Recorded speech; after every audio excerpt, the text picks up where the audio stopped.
America, with your hosts, Michael and Jacob.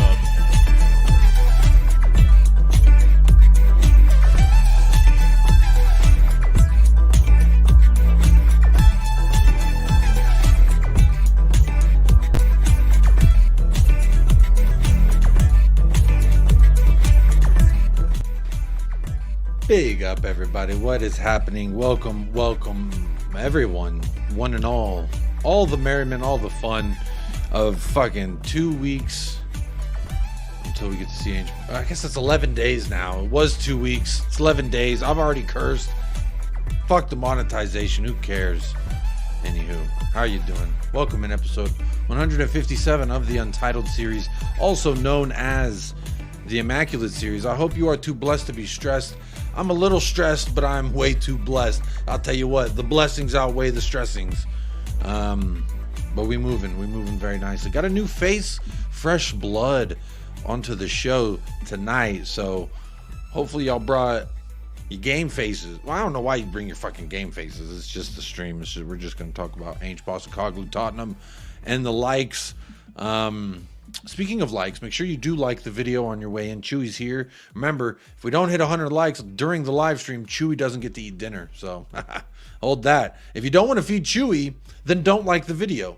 You into starving Chewy? Look at that belly. It's a big fat belly, but it can shrink if you don't hit the like. I'm actually just kidding. But what I do want you to do is partake in the poll. I see 30 votes already. It says I do trust ANGE. Because the question is, do you trust ANGE? Oh, do you trust him? He's coming to pick you up. And I ain't talking for prom night, but he's coming to pick you up. Are you going to get carried in through the doors by ANGE Postecoglou? Or are you going to say, no, sir, I don't believe you. I don't believe you can lift me. So far, 65% says, I do trust ANGE. 67% rather saying, oh, hold me so tightly, ANGE Postecoglou. Shout out to the 67%. 12% shared respectively, I do not trust ANGE. And then another 12% says, I'm split in my trust.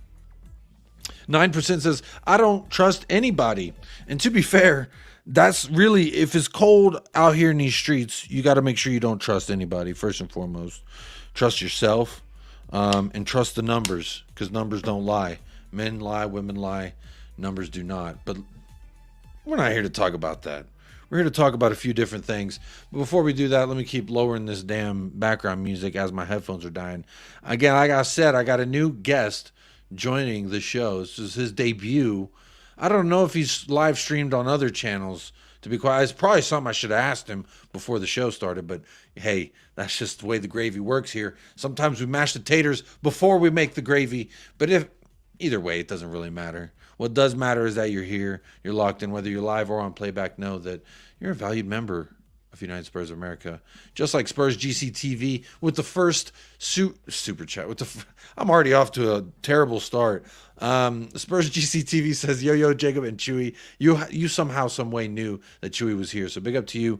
You claimed the first place prize today. Double first place prize for you. Big up to Scott M., my Canadian neighbor. Tot Spurs is in the house. Sai Danza is here. Says, hi, Jacob. Just celebrated my son Hunter's 7th birthday. Big up, Sai Dancer, and happy birthday to Hunter. May the 7th year be the most Hyungmin Son year of your life. And then 8's going to be even better, but we'll worry about 7 for now. Big up, Side Dancer, and your son Hunter for his 7th birthday. Big up, Donovan Ostriker. OTC change, don't change. Oh, a little flippy switchy on that name. Ain't that quite nice? Big up to Drula as well. How are you doing? Again, thoughts with Ellie and the whole Ellie, Queen of North London, Hoybier, all thoughts with her family right now. Big up to Ellie, the Queen of North London. Archibald's here as well. Big up, Archibald. Suicide Ball. Hassam says, ANGE hype. Voting, I trust nobody out here in these streets. Make sure you're using cardboard straws. You absolute fraud, Hassam. But big up Hassam with This Is Football every single time. Cursor, like secured. That's a Chelsea fan hitting the like. And a Liverpool fan hitting the like. And if Hassam can hit the like, Cursor can hit the like. Shirley, but don't call me Shirley. Every single Spurs fan can hit the like. I mean, if you like dogs, you want to hit the like as well. Let's get this dog fed tonight. But before we keep going, I've said hello to a few people, but I see a Bob Down Under. Oh, yes, I do. And I see a David Calvino. Hello, Bob and David. Good evening. Good morning. Yes, Rin is here. Good morning. Good morning. But let me not go on too much longer because I can run on a tangent. But someone here, hopefully they can run on the tangents with me. Or maybe they can't. We'll find out. That's actually the worst intro I've ever get. Well, how is that? Hang on. Let me think of a better way. I like to say United Spurs of America is America's #1 Tottenham Hotspur fan channel.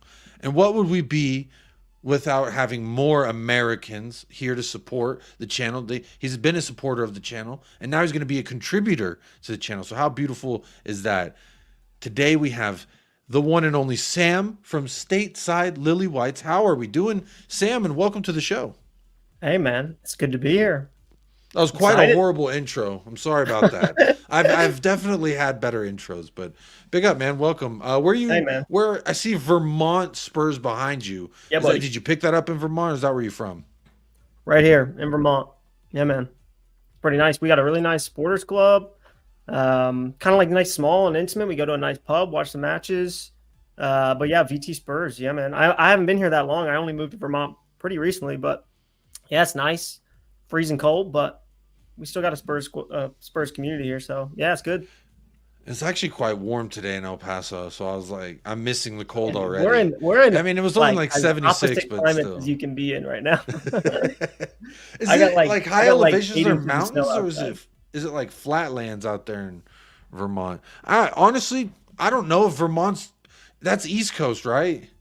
Yeah, we're like. I should probably Google that so I sound more smart, but we're basically like.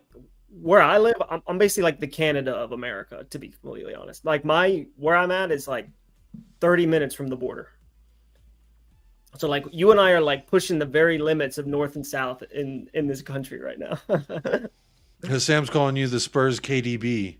I'll take that. I will say that's kind KDB. He just got that new haircut, and I don't. He's got quite the have that Grealish. going on. I think you went and saw Grealish's He barber. He did the Grealish. What's he doing out there? He looks like he's like been in a wind tunnel or something. Hey, he's didn't he produce one of Drake's songs, or was that a lie? I think they were just kidding about that. Yeah, I got no clue.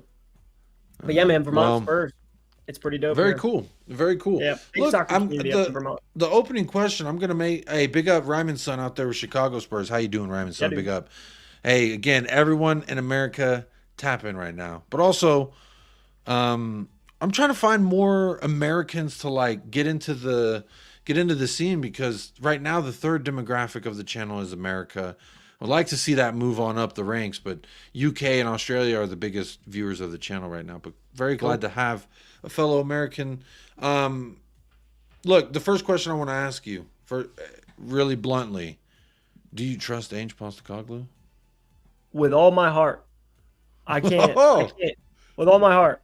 My thing is like, I think I'm a little bit of an old-fashioned Spurs fan or football fan in general. But like, I grew up with the idea that, and I'm not that old, but I grew up on like the old-fashioned idea that like a manager gets 3 years. He gets a year to develop to build his squad. He gets a year to develop his squad, and then he gets a year to win with his squad. So, my thing is this whole like, we live in this world where it's like you don't get success immediately, and especially like in the Spurs community. I like to call it McDonald's FC. Yeah. That's what I call Chelsea fans. They're like McDonald's. They pull up, they're like, give me a manager and some trophies. And literally Pochettino's walking them to – he's got him poised to potentially – he could walk away with a double. We can't say that. He could have a domestic double on his hands, Pochettino. Yes, they're mid-table right now, but they're also a club that has – they've started over more than we have, because it's from their ownership level. Whereas I like to hope that we've started anew in the sense of Daniel Levy and the amount of people who are in between Levy and the football decisions. Because as a rational human being, the conversation last summer was all surrounded around Levy in, Levy out, et cetera, et cetera. And to me, exchanging a $1 billion corporation only gets expedited if you say are a Russian person in the middle of a Russian war. That's how ownership. But for us, Daniel Levy is no such part. So to exchange $1 billion, what they say $4 or $5 billion corporation, to be able to sell that off, that happens over time. That's not a overnight thing. So I never once expected that. As much as I don't want Daniel Levy touching footballing decisions, I'm humble enough to agree that he's not going to leave overnight. But there's been more people hired. Scott Munn's in charge now. There's Johan Lange, some dude, something Anderson, Fabio Paratici's in the bathroom stalls at the courtroom. He's I mean, it's calling so people. easy just to, like, point a finger at Daniel Levy because, one, he looks like Dr. Evil, so like it's easy to point a finger at him. He does. Yeah, he does. But two, because like he's the guy who signs the checkbooks. You know, he's the guy who signs off, and he's obviously a harsh businessman. But like, if we're pointing fingers at like why Spurs haven't had success, there's like plenty of people that we can point fingers at as well, who all deserve equal kind of disrespect, you know? So yeah. Well, the thing is that I've always felt is I don't like to dwell too much in the past. I always like to look forward and move forward, and however we can. And thankfully, it feels like we were doing that at the beginning of the season. Obviously, ANGE Postecoglou 10 matches in.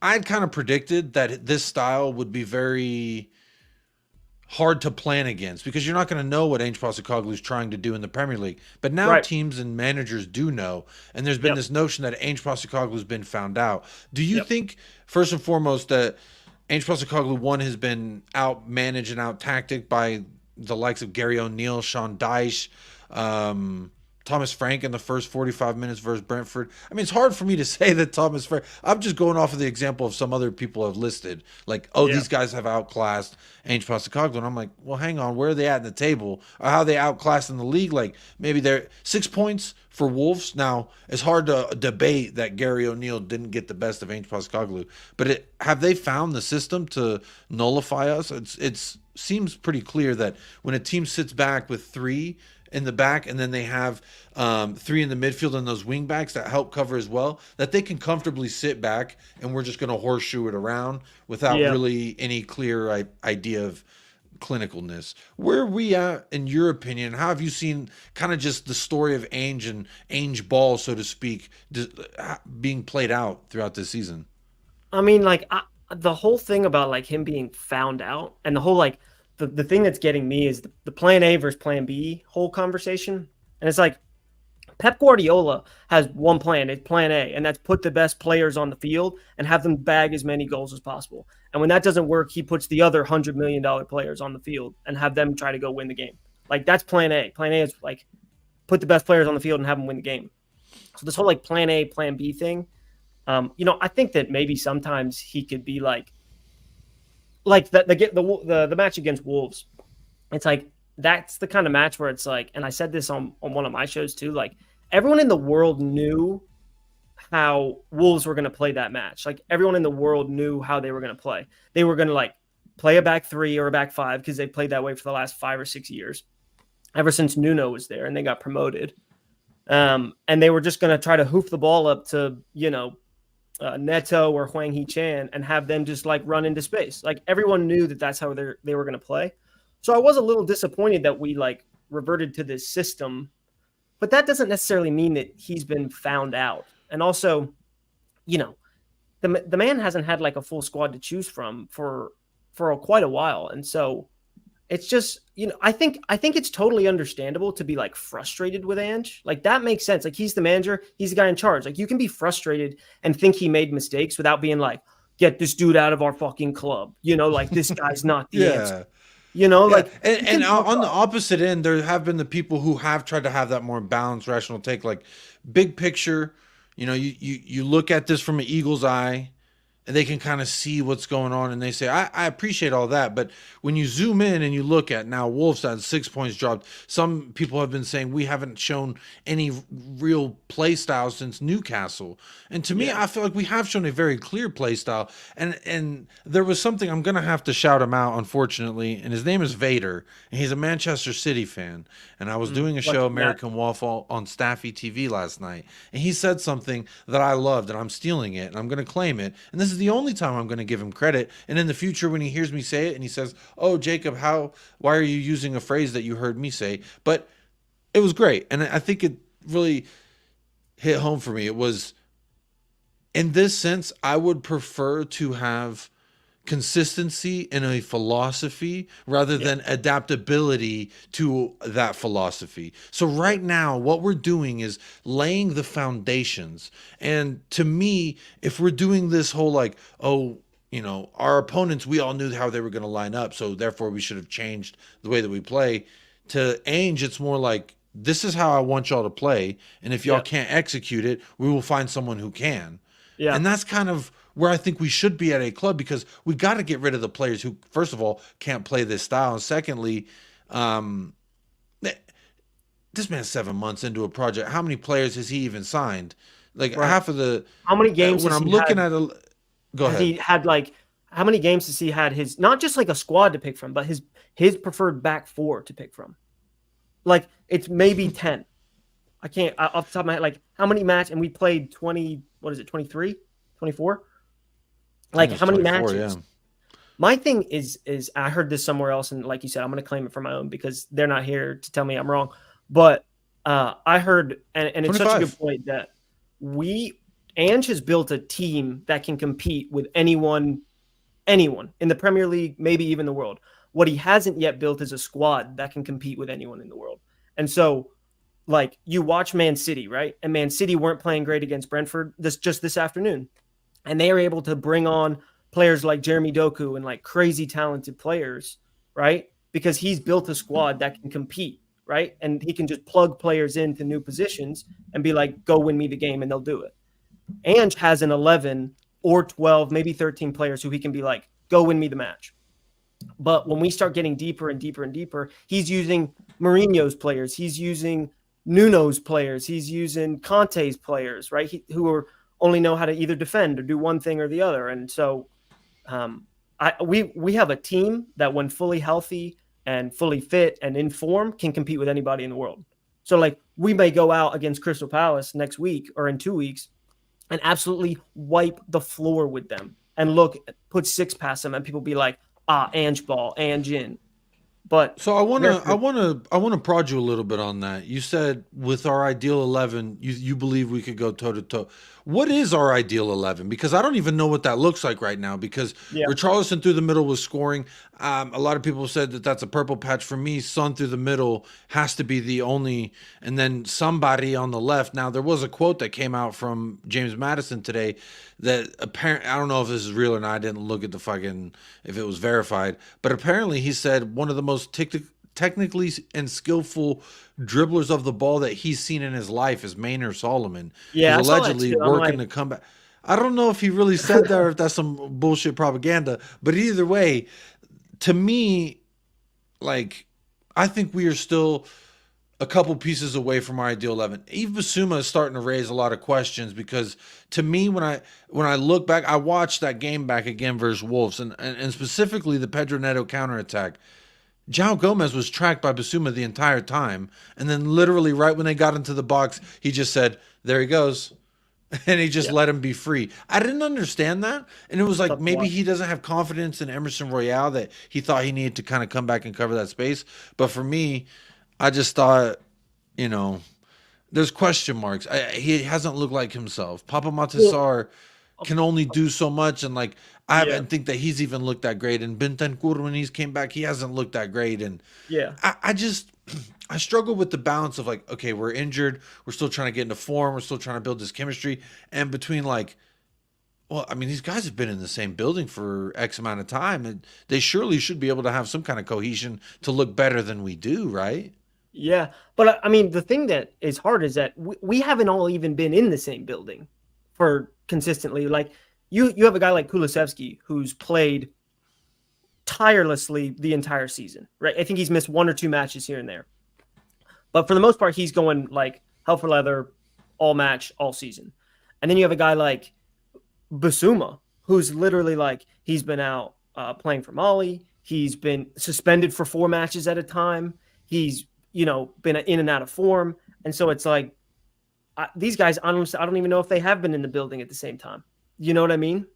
And so, yeah, no, that's a good point. There has been disruption and a lot of suspensions. And to be fair, Bissouma's been the most suspended, I believe, in our squad this year.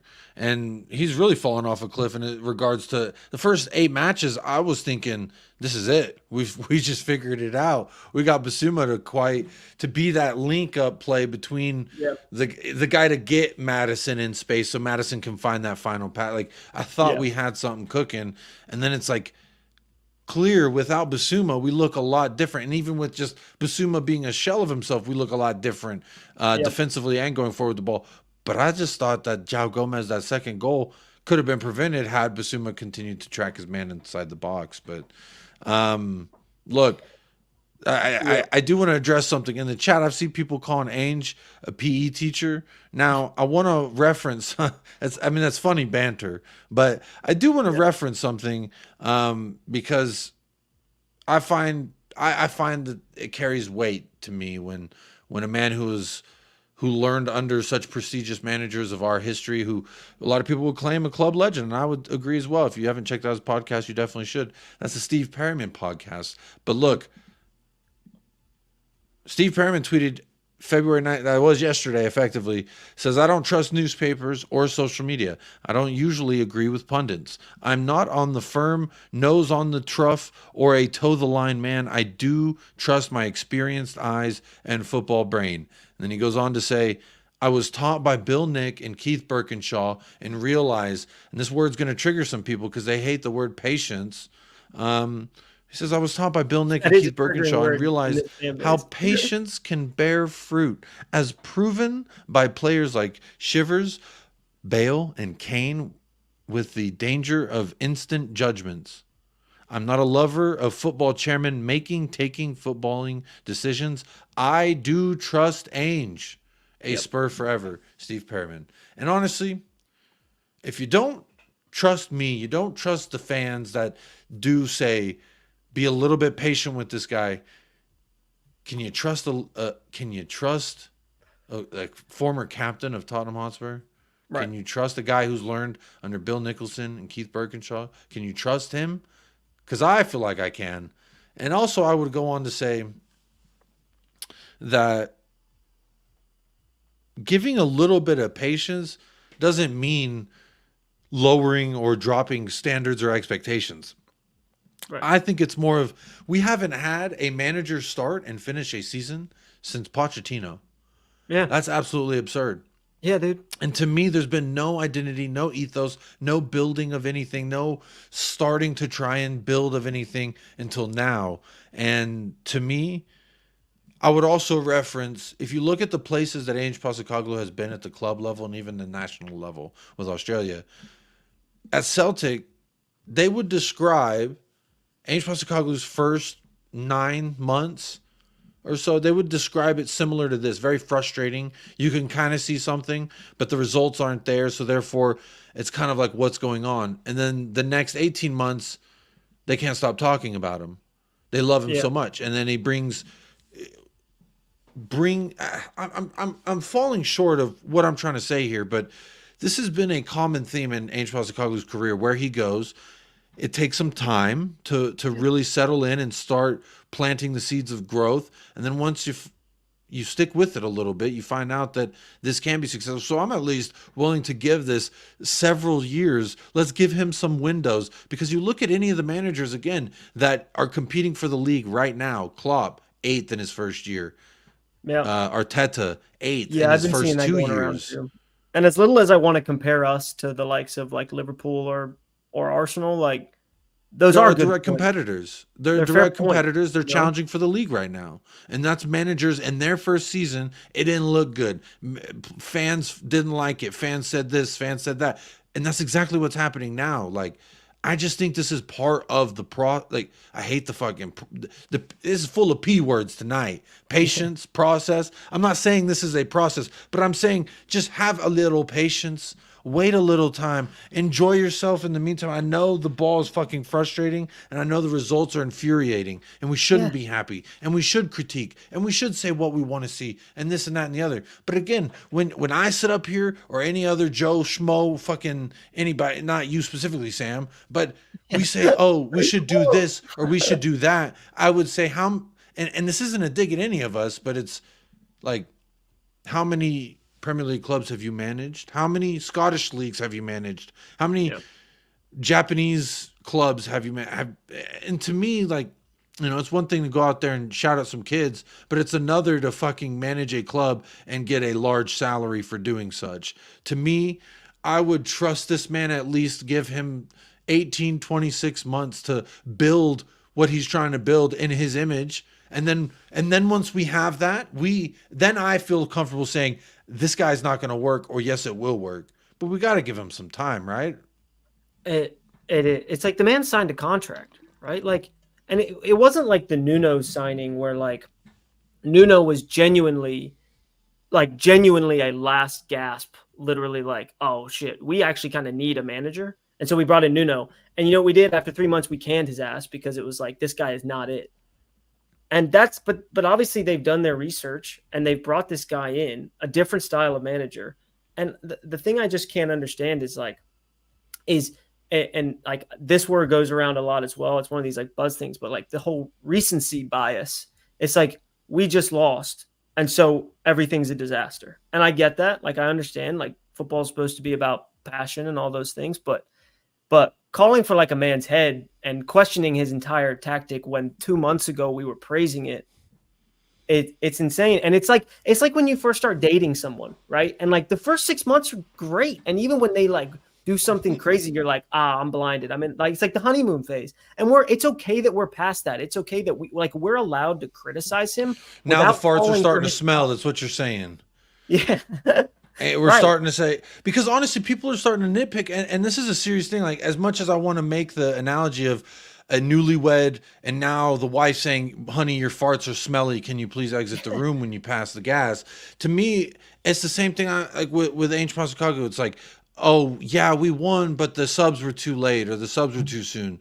Yeah. And it wasn't the right subs. And I think he's gotten subs wrong in the last 2 or 3 matches. And I thought he probably has. But isn't that part of what we're doing here? Is like, I don't think that this.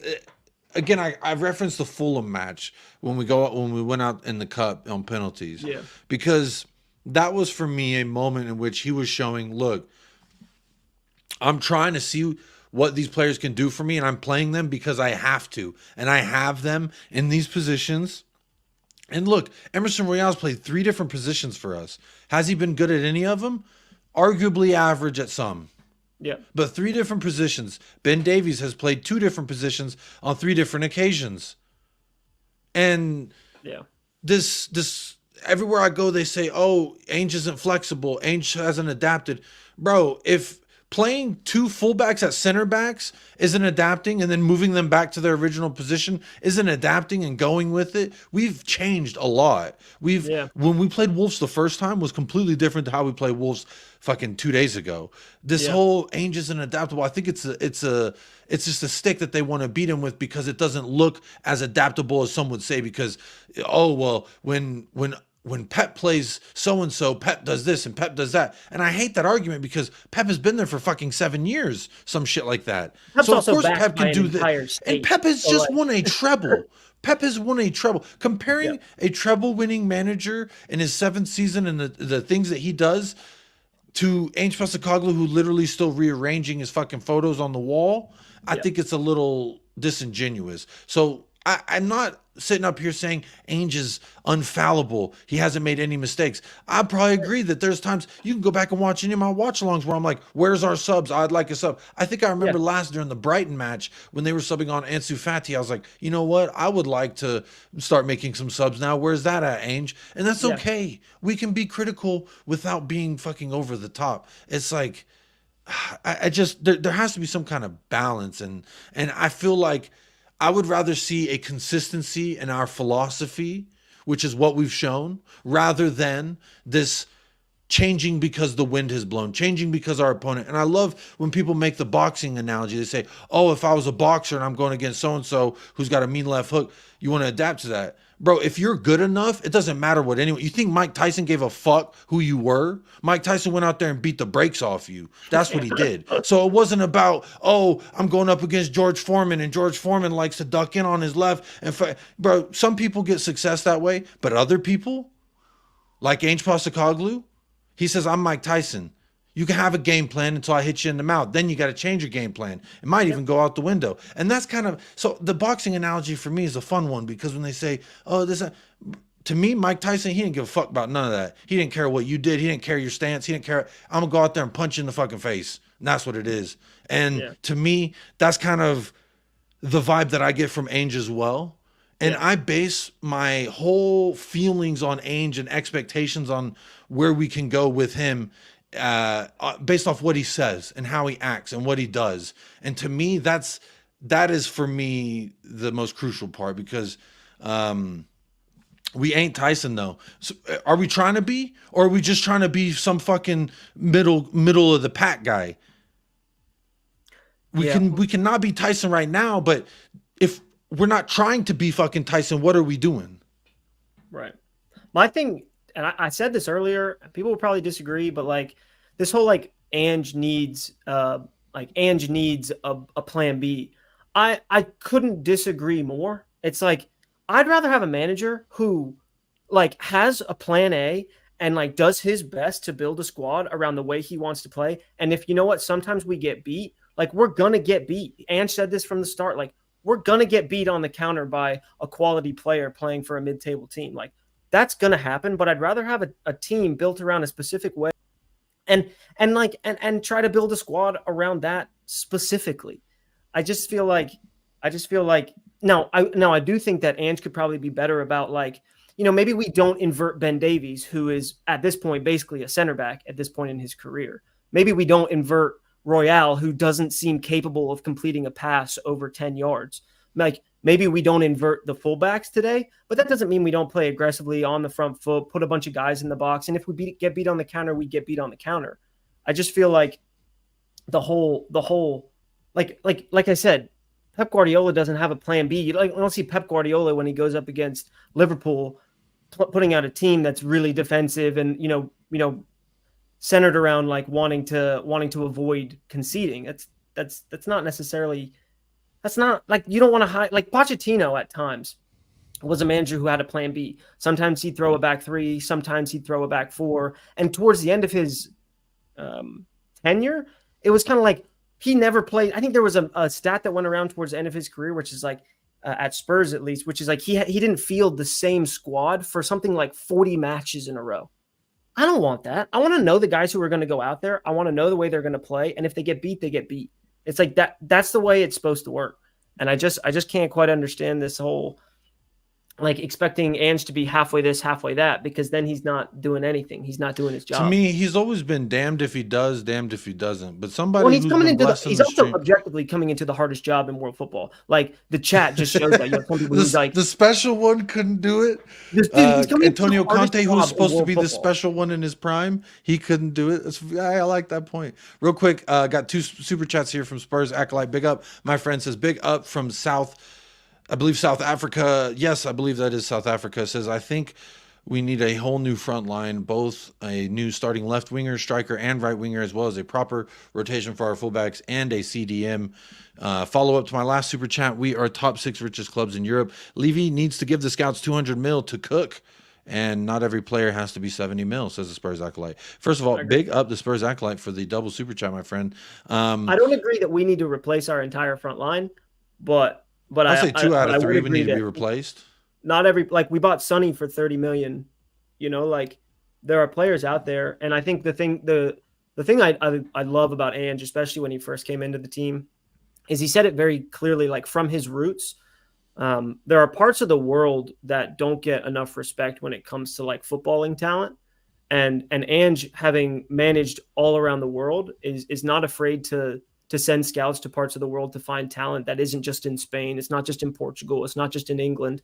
Like, and so that's one thing too, is I do trust Ange's ability to find players with lots of talent in undervalued markets that Levy is then willing to put money into. So, and it's hard. Like we've seen it with like Ndombele, and we've seen it with, at the time, Davinson Sanchez was our most expensive transfer. And at the time, and Brennan Johnson, you know, splashing 50 million on Brennan Johnson. It's like, honestly, at this point, I don't know how badly I want 60, $70 million signings who are just going to get absolutely roasted by our fans, even though they're on track to get double-digit goals and assists. You know, like it's just wild. Like I said, Ange has the hardest job in world football, if you ask me, because there literally is. There's no pleasing anyone ever, but especially not right now. But and I don't know. that for me, let me extend. I want to ask you more about that there, because some would say the hardest job in England specifically would be like Manchester United, because they've kind of been not what they have. I think their standard is to win the league every year, and the fact that it's been, I think, over 10 years now, they're pretty hard to please. I'm thinking about fan bases here that are like really hard to please, and I would agree. Spurs, it's just like, you do this, you're damned if you do, damned if you don't. And like, I've seen people picking apart this man for how he acts in a press conference or how he treats journalists. First of all, fuck the media. A journalist is out there trying to get a quote that he could run with to get everyone to either jump on your back or click his fucking link. Dude, Ange seems like he's just having if you ever like listen to him when he's giving a press conference, it literally sounds like he's having a hard time breathing. So like, let alone the fact that he's also like answering the questions and like standing up and listening to all the, like answering all the questions. It's a miracle that the guy's standing upright, honestly. When I first heard him like give a press conference, I was like, God, this guy is having a hard time breathing. He sounds like an old like bulldog or something. He breathes so heavily. How do you feel about the fact that he tends to look down a lot? Does that bother you? I mean, it don't. I know it sounds like trivial, but this is a literal stick that some people people are like, to bash him over the head with. You need to look the reporters in the eye. Bro, fuck the media is how I feel. Bro, fuck them. Who cares? It's kind of weird. But where are you at with that? You grow up on morals, which is like someone asks you a question, you look them in the face and you talk to them. And I guess I get that. But I mean, that's a cultural thing, though, right? And I believe I was told in either China or Japan or somewhere like it is actually disrespectful to look somebody in the eye. Yeah, so in a lot of Asian cultures. I'm not into Asian cultures, but I heard that one time and I ran with it as truth. So for me, like the fact this man comes from a completely different background and he acts different than to what people would like, it's just, it feels like any stick will do with ANGE Postecoglou. And that to me is the part that I guess I find the most annoying, if I can, because it's just like, why are we really like upset about this guy for having a cough or looking down, being like, like, why does that bother people? I don't understand. It's weird. That one. I mean, like, it kind of in a very minuscule part of me, like, it kind of rubs me the wrong way. In the sense that I kind of like, I'm a fan. Like, I buy merch. Like, I pay to go to matches, or like I'll pay for subscription services so I can watch Spurs. And so there is a part of me that's like, I'm a fan. Like, do me the respect because you know that I'm the one watching. But that's a very small part of me. Another part of me is like, he's a fucking football manager. His job is not to like, and he's not happy after a loss, and everyone's like, he's kind of being like short and kind of rough around the edges after a loss, and he's kind of prickly even after we scrape a win that we shouldn't have. People are like, oh well, he didn't smile. He didn't smile. He didn't look at the camera. He didn't act like he's happy to be after something bad happens to you, right? Like. What do you make? Let me ask you this. What do you make of the notion that when he got here, he was all happy, bubbly, fuzzy teddy bear, and that now things aren't going his way? He's actually like rough and short and like mean to reporters. Do you believe that? Do you put any stock into that? I don't know. I guess my thing too is a lot of this stuff just like really blows over my head because I'm just like, my expectations for like what ANGE does and what ANGE doesn't do is almost exclusively about what happens like on the football pitch. So when we're disappointing as a team, I'll want to criticize him for like certain tactical things that he decided to do. And then when he gives a press conference, I'm not thinking about his manners. I'm not thinking about, how he's treating reporters. I'll be honest, I couldn't really care less. I mean, you see what some of the other managers do. You see, like, there are some times where Klopp is like running at the fourth official, looking like he's about to punch him in the face. And it's like, we're at a point with Klopp where he's like reached this legendary status that like he can do no wrong with reporters. Like, no, Klopp's a dick. Like, that's okay. That like, Klopp's a dick and whatever, but people praise him because he's a good manager. And Ange just hasn't reached that phase where he hasn't reached enough success with Spurs yet that like people are naturally going to critique every single thing that he does. I don't know. I just, again, I'll reiterate that, like, I'll go back to the fact that like the guy signed a 3-year contract and it's like, we live in this phase of football fandom now where it's like, if we don't get immediate success, we lose 2 on the bounce and everything, like, it's earthquake, world shattering, get the guy out of here. But like, the way it's supposed to be is you bring in a guy who builds a squad, and then he develops a squad, and then he wins with a squad. And that doesn't happen in 10 months. It doesn't happen in 8 months. It does, I guess maybe if you've got the backing of an entire nation behind you, or if you're like one of these multi-state clubs or one of these multi-club ownership groups. But like, it's at the end of the day, like it's Tottenham, like we're still like a club that's continuing to grow, and Ange represents that. And so my thing, and we talked about this, Jacob, but like, it's just, I think it's natural. Like when people are upset with the thing that they care about, that they want to point a finger, and they're obviously not going to point it at, themselves, and they're not going to point it at their favorite player. They're not going to point it they pointed at other fans. They're going to point say, the reason we lost was because all these Korean fans bought the tickets. All the tourists came and flooded the stadium, and that's a whole nother topic that I do want to go down. But yeah, I do agree. It is a little bit of this guy. He walks, he turns left. They say he should have turned right. He does his pirouette. They said you should have done his opposite of a pirouette. I don't think there is an opposite of a pirouette, but I think you understand what I'm trying to say. Down on the ground. Yeah, like I don't understand. There's also this. He's standing there and he's on the touchline and he's got his arms crossed and he's not yelling. He's not conducting. He's not yelling at people. Yeah. And people are upset that he's not yelling at people. And to me, we as Spurs fans have always been annoyed and quite upset when we see Arteta running up and down the pitch, when we see Pep Guardiola and the fourth official hugging after Harry Kane hits that late goal. They start hugging and he says, "Oh, Pep, it's going to be okay." And we have problems with that. But then we're like, we want Ange to be more like that. And to me, like, there's a reason when we go in at halftime and we come back for a moment, even if, last match we do look better, because it's like they are heeding his advice. Do you think that he needs to be more vocal on the sidelines to the players to get our tactics out? Or do you think that, where do you stand with the whole Ange on the sideline? One of the things I love most about Ange is that he's very adamant. And the one, you can maybe say that like his demeanor's changed in press conferences, but I think the messages that he puts out doesn't change throughout press conferences from the beginning of the season to now. And it's that, like, what I really love is that he obviously, less successfully over the last couple of months, understandably, like our performances haven't been great, but the thing he puts home is that, like, I can do everything I can with the players during the week, and we can train and we can get healthier and we can be in the gym, but like, and I can instill my ideas into the players.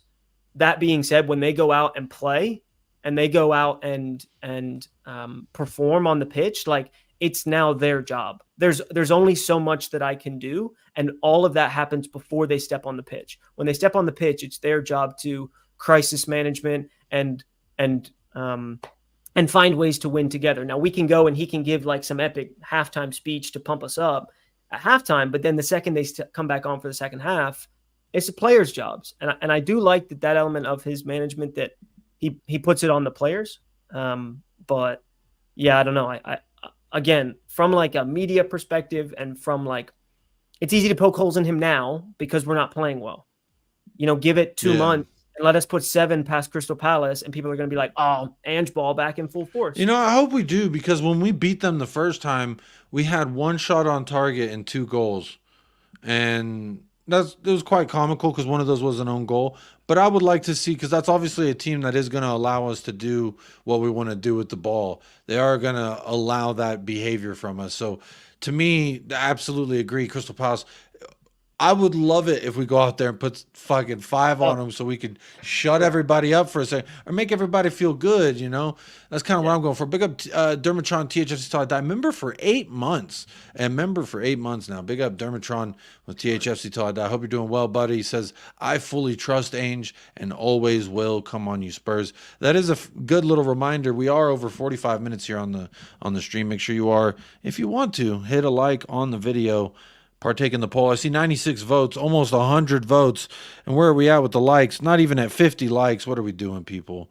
What are we doing here?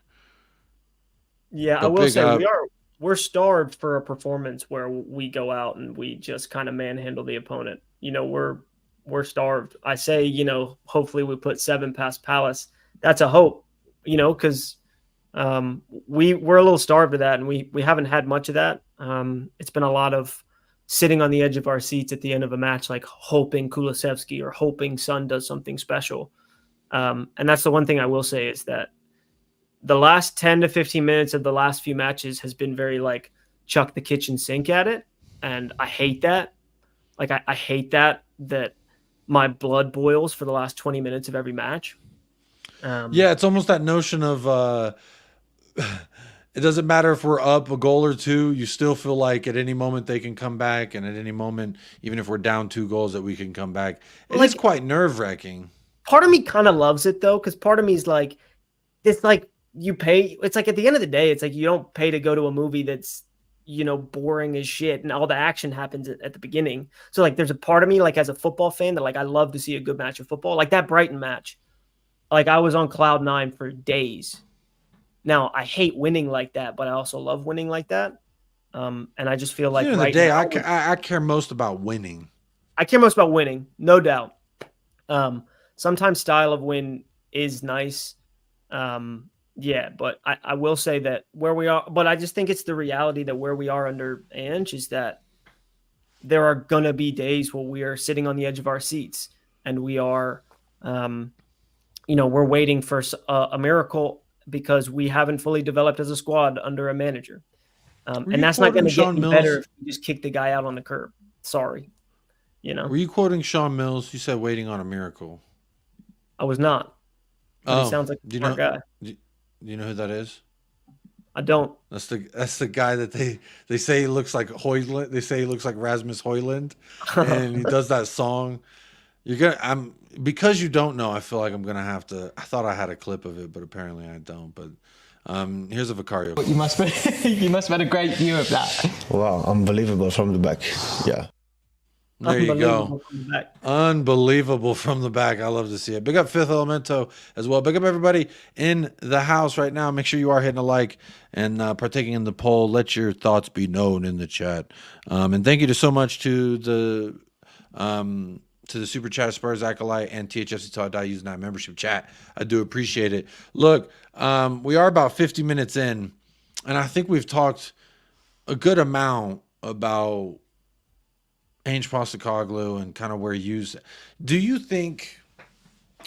No, I'm not going to do it. No, because we could continue talking about ANGE for way too long, and honestly, I feel like we have after today we'll have 10 more days to sit here and discuss ANGE and how we could possibly set up versus Palace. But I wanted to shift the discussion a second. Apparently it got deleted. The tweet.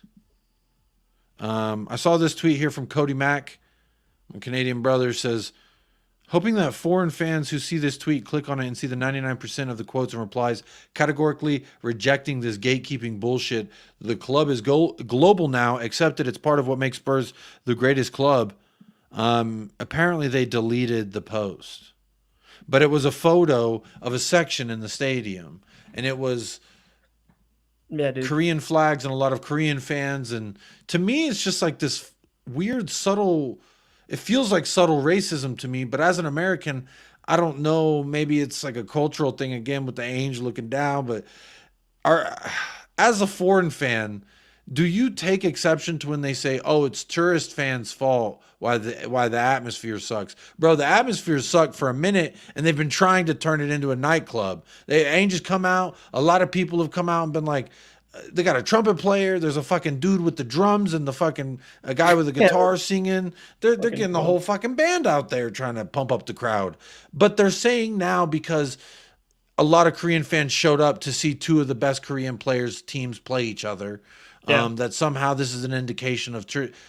First of all, what are your initial thoughts on when someone is blaming, first of all, fans and foreign fans specifically, because you are one, you fucking foreign fan, Sam. You fucking, Sam, you asshole. You are the reason why we lost the Wolves, you fucking. Dude, honestly, I'll take it on the chin. bastard. Everybody, you can blame me. Don't blame Ange, blame me. I'll blame Sam in Vermont. I'm blaming Sam in Vermont. Dude, it's hard because my thing is like, for those that don't know, like I have a British passport. So like I was conceived in old England and born here.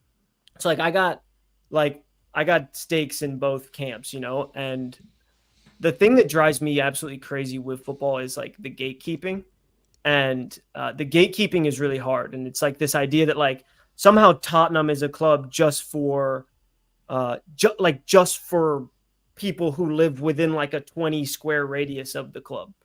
And that's like part of me can like I understand it. Like if you're an older generation fan, like my granddad, or like an old fan, and you see all these changes coming to your club, like I get it. I guess maybe you're like, well, what happened to my small little Tottenham club? That being said, like you can't complain that we don't have the money to invest and have all these things and have the best stadium in the world and want Champions League football, and then also complain that, you know, like we have too many fans who are from like a different place. Like you don't know where the fuck also these fans like are. They could be literally living down the street. Like you don't know that. It drives me crazy.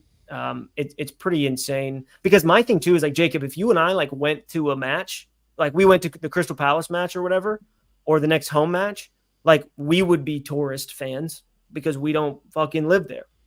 So like wrote me in. You know what? I would also shameless. I know people hate the tour at the stadium. I'm touring that bitch. I don't give a damn. Yeah, dude, I'm doing the skywalk. I'm buying all the merch. I'm doing all of it.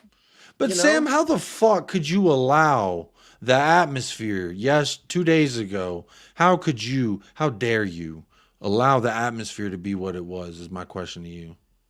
Dude, I just don't. It's like, I will say though, that like culturally, like if you're not a football fan and you're going to the Tottenham match for the sake of like going to see Heung-min Son, who literally is like, we can't put into perspective how big of a cultural icon Heung-min Son is. It's like literally there's a TV channel in South Korea that runs 24 hours a day just running Son highlights. Even like our most popular celebrities, like you don't like turn on cable and it's like LeBron or Michael Jordan like 24 hours a day. Like we don't even have that. And so like we can't put into perspective. It is fucking Ryan Reynolds and some kind of fucking weird Ponzi financial loan scheme thing. Or like other than that, I don't know. But like, don't you mention Mrs. Swift on this fucking program because we will digress. And anyone who supports Taylor Swift, you better be drinking out of a cardboard straw right now. All right. Anyway, like just to like finish that, it's like I just don't understand how, like I get culturally if like maybe you don't come from a footballing perspective and you don't know that singing is a part of it. That being said, there's 60,000 fucking people in the stands. Like it's not the job of 2 or 3 subsections of fans to like make the team win. It's like, it's the same reason. It's like if Spurs win and we say it's all Ange's fault, or it's all Van de Ven's fault, or it's all the, you know, Korean fans' fault. That's just nonsensical. It's everybody's fault. It's like, we're a club. We want to support the club. We're a part of the club. We lose as a club. We win as a club. Big up Sean says, stop this narrative that London fans don't want overseas fans. It's bullshit. I didn't start the narrative. I was just going off of the few tweets that I've seen. There was a young lady who's, first of all, I don't believe consented to being photographed in a half and half shirt. And then a bunch of people piling on her for wearing a half and half shirt, supporting her 2 national.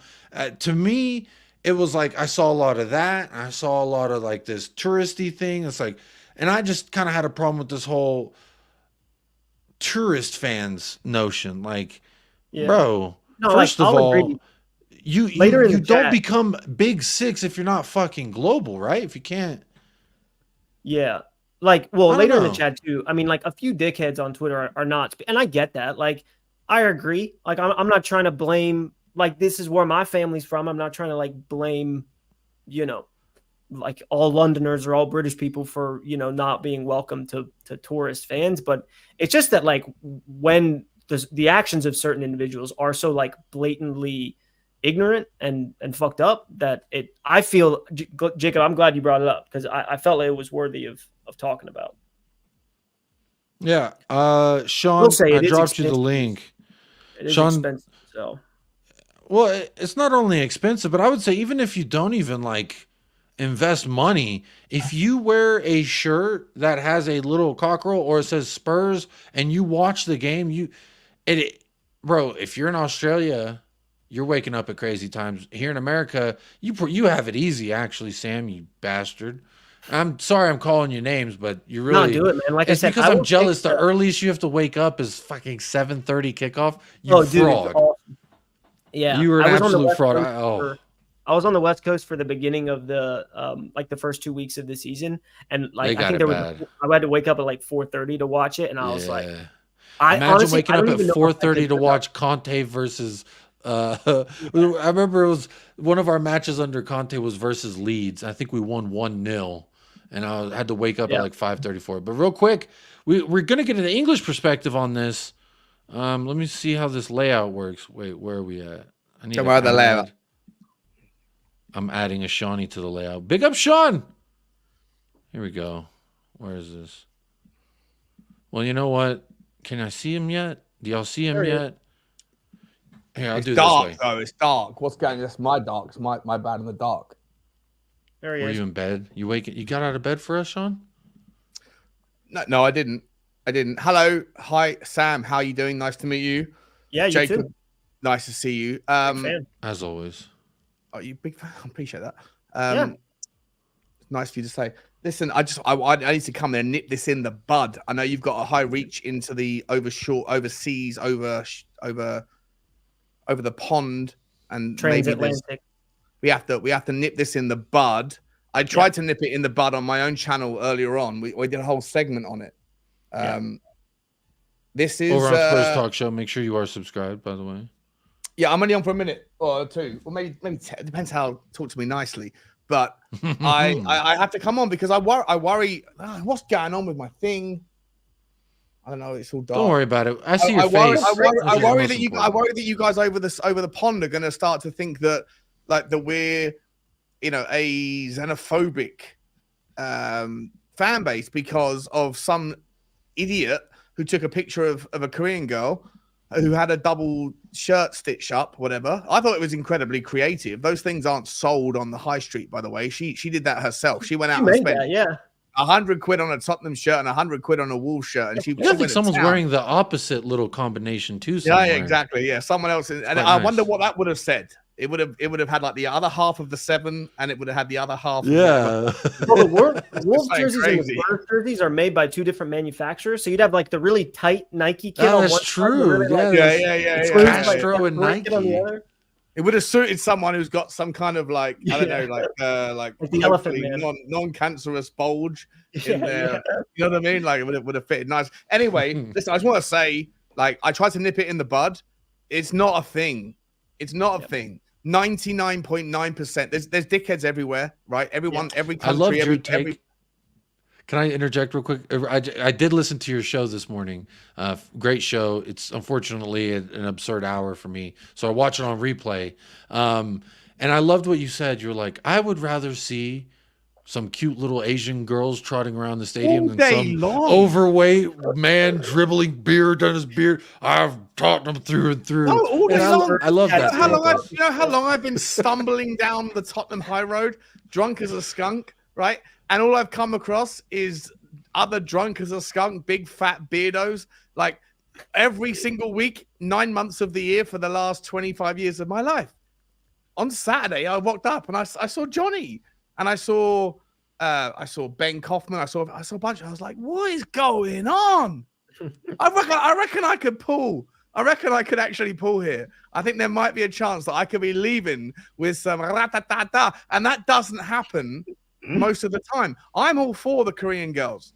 I'm all for the Korean guys too, for what it's worth. But I'm all for anyone. I understand there's a preference for sure. Yeah, for sure there is. But I am 100% on board with it. I don't have a problem with it as long as the tickets are bought.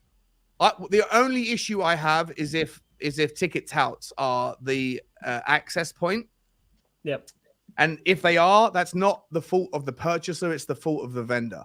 That is the fault of the person who is the Tottenham fan that has the ticket, or the corporate entity, whoever it is. And that goes the same with home and away games. If they are selling to ticket touts and those guys are buying those tickets for £200 or whatever they're buying them for, and then selling them for £500, then that's where I have a problem. But that doesn't start with the purchaser of the ticket. That starts with the vendor of the ticket, the seller of the ticket. And so that doesn't start with South Koreans. I have absolutely no issue at all. And for what it's worth, like there's very few Koreans or Americans and stuff generally in the South stand. There's none of that. It's mainly the kind of hardcore, and the atmosphere in the South stand on Saturday, as it has been for a few weeks, was terrible. So anyone who's blaming the atmosphere on anybody, it's a nonsense narrative. And I just want to come here and say I'm a season ticket holder. I go home and away most weeks of the year, every year, and I have absolutely no issues. So I want to make that. I want to nip it in the bud, because I don't want any of you guys or your audience thinking that there's some kind of xenophobic notion. It's just not true. Yeah. There's some idiot that's on Twitter, and then people retweet that, and once it gathers a little bit of steam and momentum, then other people retweet it and all that stuff. But you don't know. Honestly, it came from like one specific tweet about someone who responded saying there was like, a few news aggregators that were doing it, though. I saw. Yeah, there was like they were Spurs News and like yeah, Spurs Connect or Spurs Fuck My Butt, whatever they're called. Yeah. They were all retweeting. He got buried for it, though. He got absolutely buried for it. Yeah, apparently it got deleted too. And I wanted to highlight the fact, Sean, that what would I guess coincide with your point here, that Cody Mack, I guess before it got deleted, saw that 99% of the quotes and replies was people like Sean in the UK, Spurs fans, match-going fans who denounce that sort of thing. So to me, it's not just Sean up here speaking for all of England. A lot of the responses were, and I wanted to go through them so we could see the kind of diversity and response. But unfortunately, that tweet has been deleted. But all I wanted to do was come on, just because I know you guys have got a bit you're late in the UK, so you're probably gonna a lot more people your side of the pond are gonna see this. I just want everyone to know that there's no. I love it whenever I do my fan cams and I get to meet an American accent or a South African accent or a Korean accent or whatever. I think it's amazing. I love it. I think it's brilliant to hear people's perspective on the game, to find out why they're a fan of Tottenham, how long they've been a fan of Tottenham, and you know what? A lot of the time, these guys have got better opinions. They're more dialed into what happened during the game than the local guys are. So, well, Sean, I was going to ask you one thing too that I kept seeing. It's like as a response to people criticizing like the Korean fans. It's a lot of people criticizing like season ticket holders who are putting their tickets out on like the what's it called? I can't remember what it's called. They're putting it out on like the ticket exchange. Exchange, yeah. And so you get a lot of people who are like maybe just in London for the weekend or whatever it is, who want to go to a Spurs match, who buy it off the exchange. And you had just as many people who were criticizing maybe those fans who are who they buy season tickets because they've got the money to, and they never go to the matches. I didn't know. I thought that was a good point that I hadn't even thought about that. That there are like you know what, like, but look, I think if you're going to buy a season ticket, it costs so much money. You should have the access to be able to list your ticket. I personally think there should be a limit.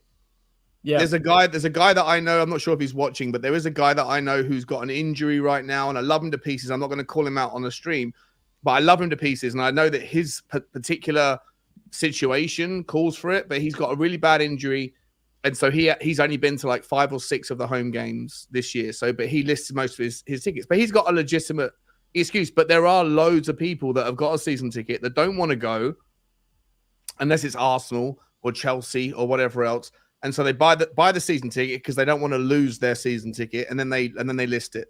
And I think that sucks, right? That keeps it artificially inflates the prices.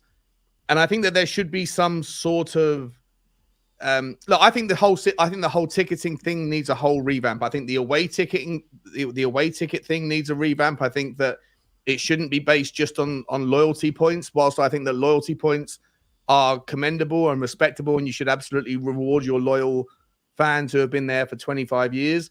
A lot of those guys are not a lot of them, but a percentage of those guys are the people that put those tickets away on and sell them for hundreds and hundreds of pounds to those ticket touts, and those ticket touts then sell them on for another 3-4. I had to pay £500 for a ticket using that ticket tout system, which I'm not proud of myself, to get to the Arsenal game.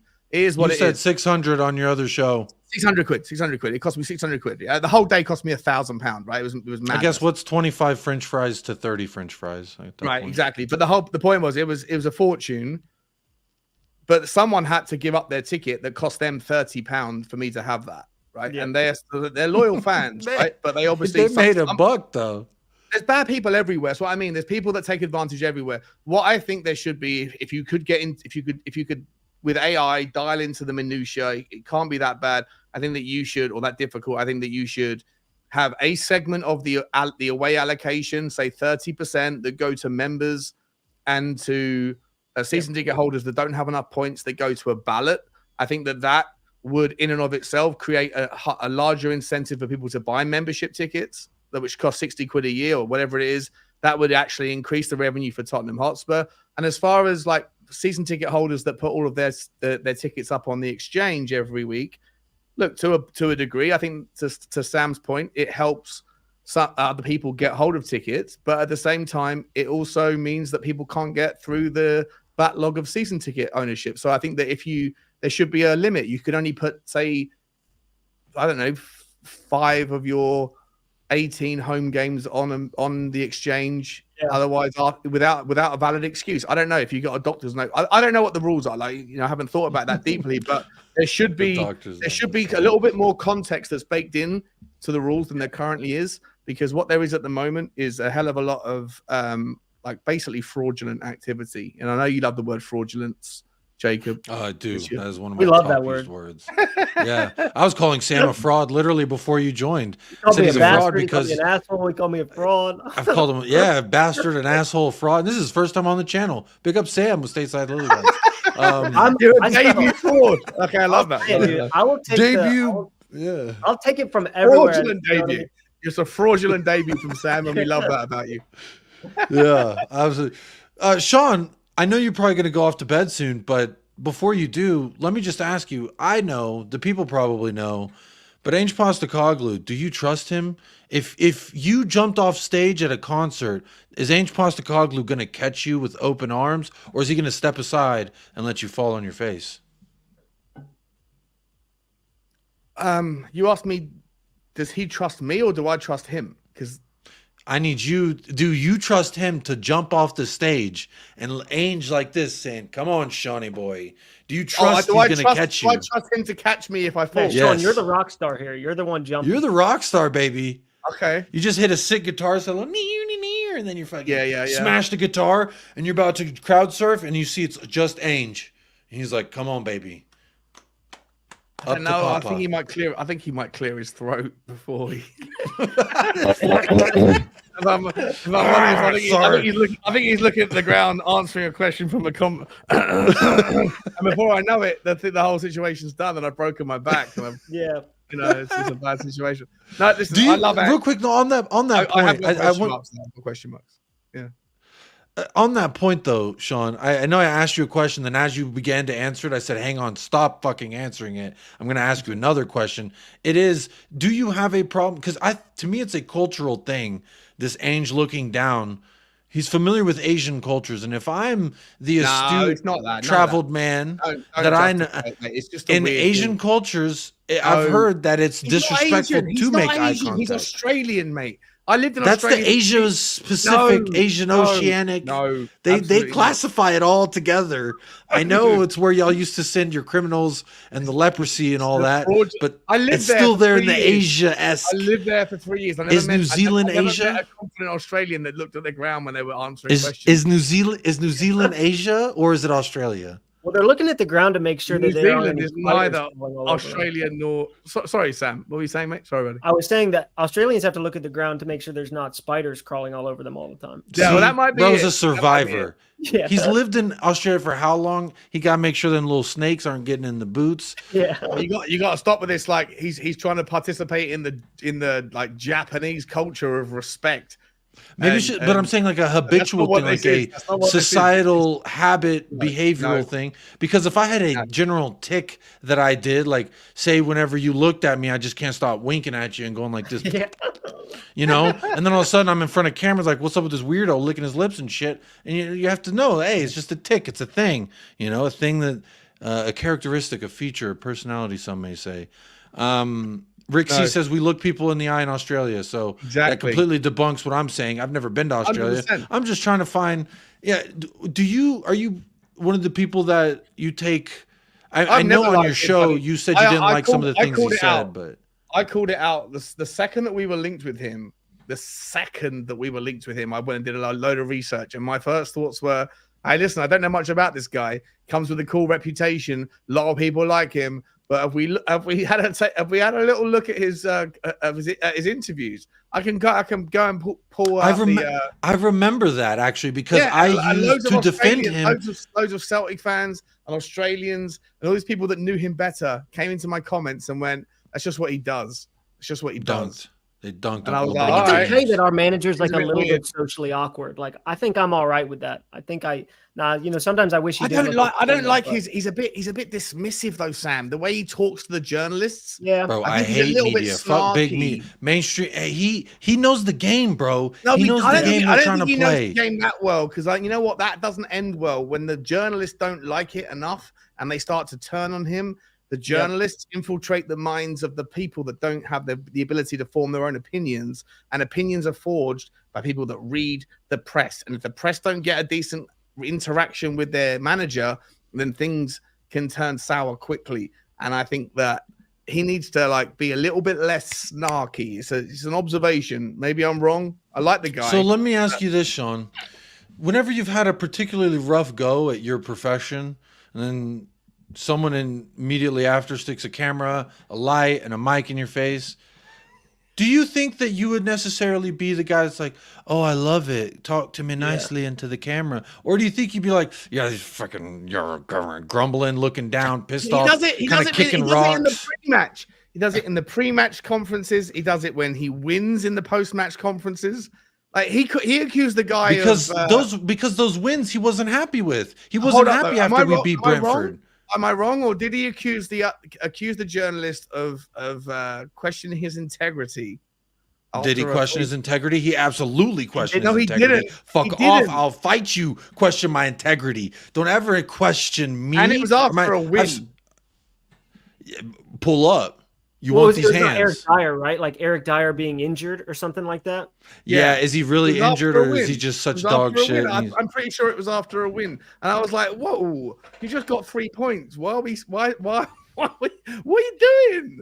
I don't think he likes journalists because of what happened to him in Australia. To me, in England. You got to respect the journalists. They're doing their job. So if I may, I worked in media for most of my adult life. And I've seen firsthand managers in professional sport be one way with this journalist and another way with this journalist because of the personal relationship. And do you think that at that time, whoever asked that question that he said, "Don't question my integrity," do you know what his long-standing relationship could be with that guy? Because for me, it is have you ever seen that the Key and Peele Obama meme? It's like that.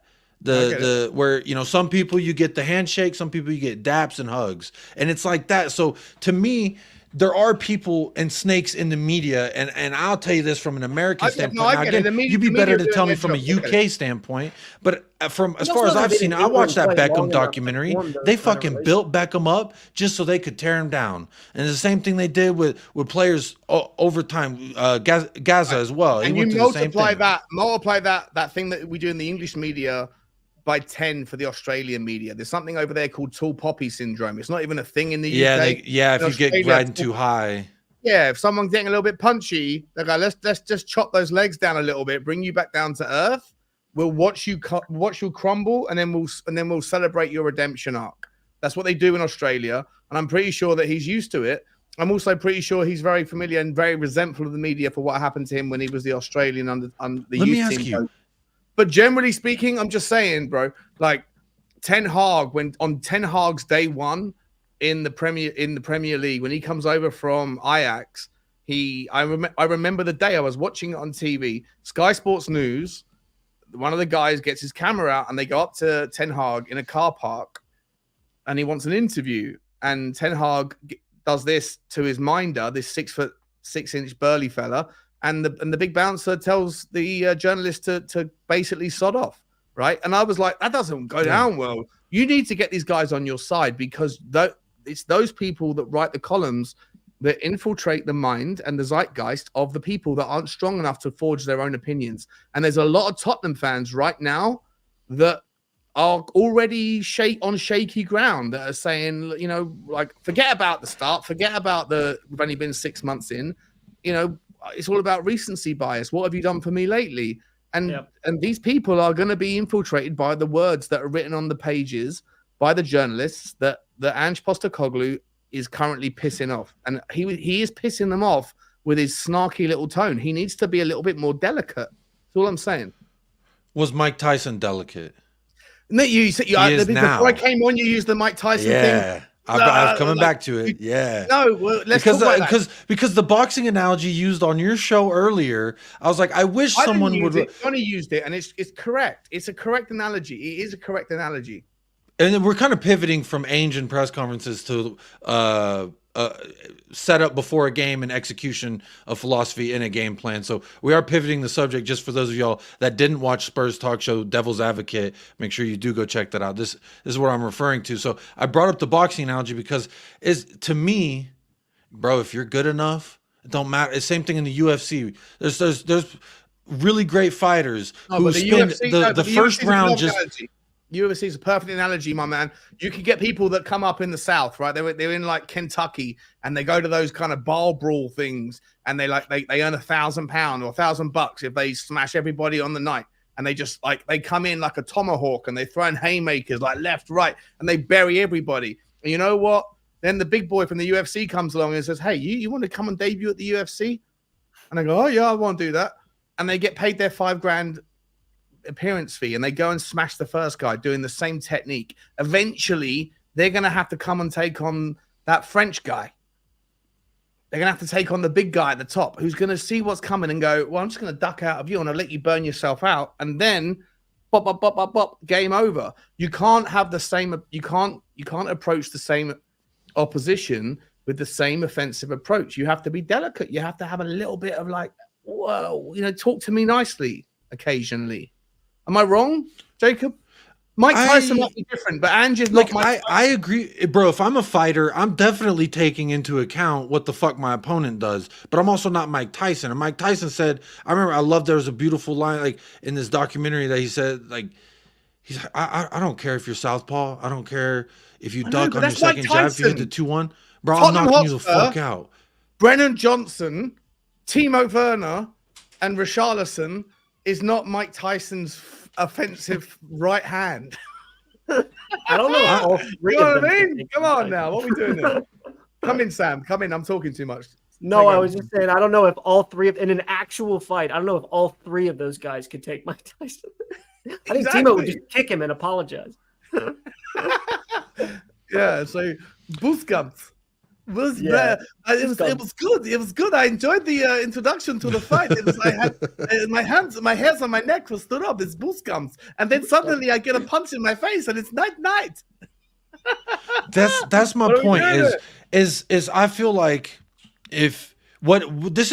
I'm basing this off of what Ainge has said since he's been here at Tottenham, which is that it doesn't matter. Change. Yeah, we don't change. Well, yeah, and while like there are aspects I could say maybe I think that this should happen or this should happen, I would also say like I'm not into those team meetings. I'm not privy to every single training match, watching these players in and out of drills, working these. And again, I'm not saying this isn't from your show or anything, but on other shows that I've been on, they said, well, Ainge isn't flexible and adaptable. And to me, we've changed the way that we set up a few times this season, and we've changed players in different positions a few times. But Ainge wants to play with attacking fullbacks. Ainge wants to hold up, back up. Yeah. How have we changed? I don't know if we have. Because I think I agree. in the with you, beginning of the season, Destiny Udogi's defensive responsibilities weren't as much as they had been in the last 3 matches before our center backs came back. If you noticed, whenever we had Ben Davies and Emerson Royale as our fullback center back pairing, it was Destiny Udogi for about 3-4 matches that became that last lying defender, almost playing like a Mickey Van de Veen role in defense, where he was our last guy to track back and cover for Ben Davies. Destiny had done that 3 or 4 matches in a row before Mickey Van de Veen came back. And so this was an adaptation to his attacking fullback on the left. And he was still asking Udogi to get in those positions, but also be more defensive. And then you notice he also shifted where Udogi was on our offensive set pieces. He became that last lying man whenever it does get pinged and ponged around. We need that Destiny became that last lying man. So that's just a specific instance with the left back where I say he has asked this player to do different things throughout the season, and he's adapted how he wants that guy to set up specifically. But again, you spend weeks and weeks in front of everybody saying, this is how I want this position played. This is how I want this position played. And as soon as homeboy drops out, now all of a sudden it's, we changed. This is what I want this position to play. I think you're leaning into an unqualified example as the justification for your point. And then you're going to now pivot back into this because he's always said we don't change. Therefore, everyone thinks we don't change. And actually we do, because of the thing I just said. I'm not sure the thing you just said is actually true. If you look at the heat maps, Destiny Udogi is just as far forward with his red spots, with his overwhelming red spots in all of the last matches as he was in the first 7 or 8. I'm saying from the match, like specifically watching his position, from what he was asked to do the first 12 matches to what he was asked to do when we had nobody out there with him, to now what it has changed. Because he wasn't that last lying man in previous. It was, I believe it was on set pieces. It was Romero in the beginning of the season. Should we analyze the point? Sorry? Should we analyze the point? You're saying that his heat spots would therefore look different. I'm not saying his heat. I'm saying in.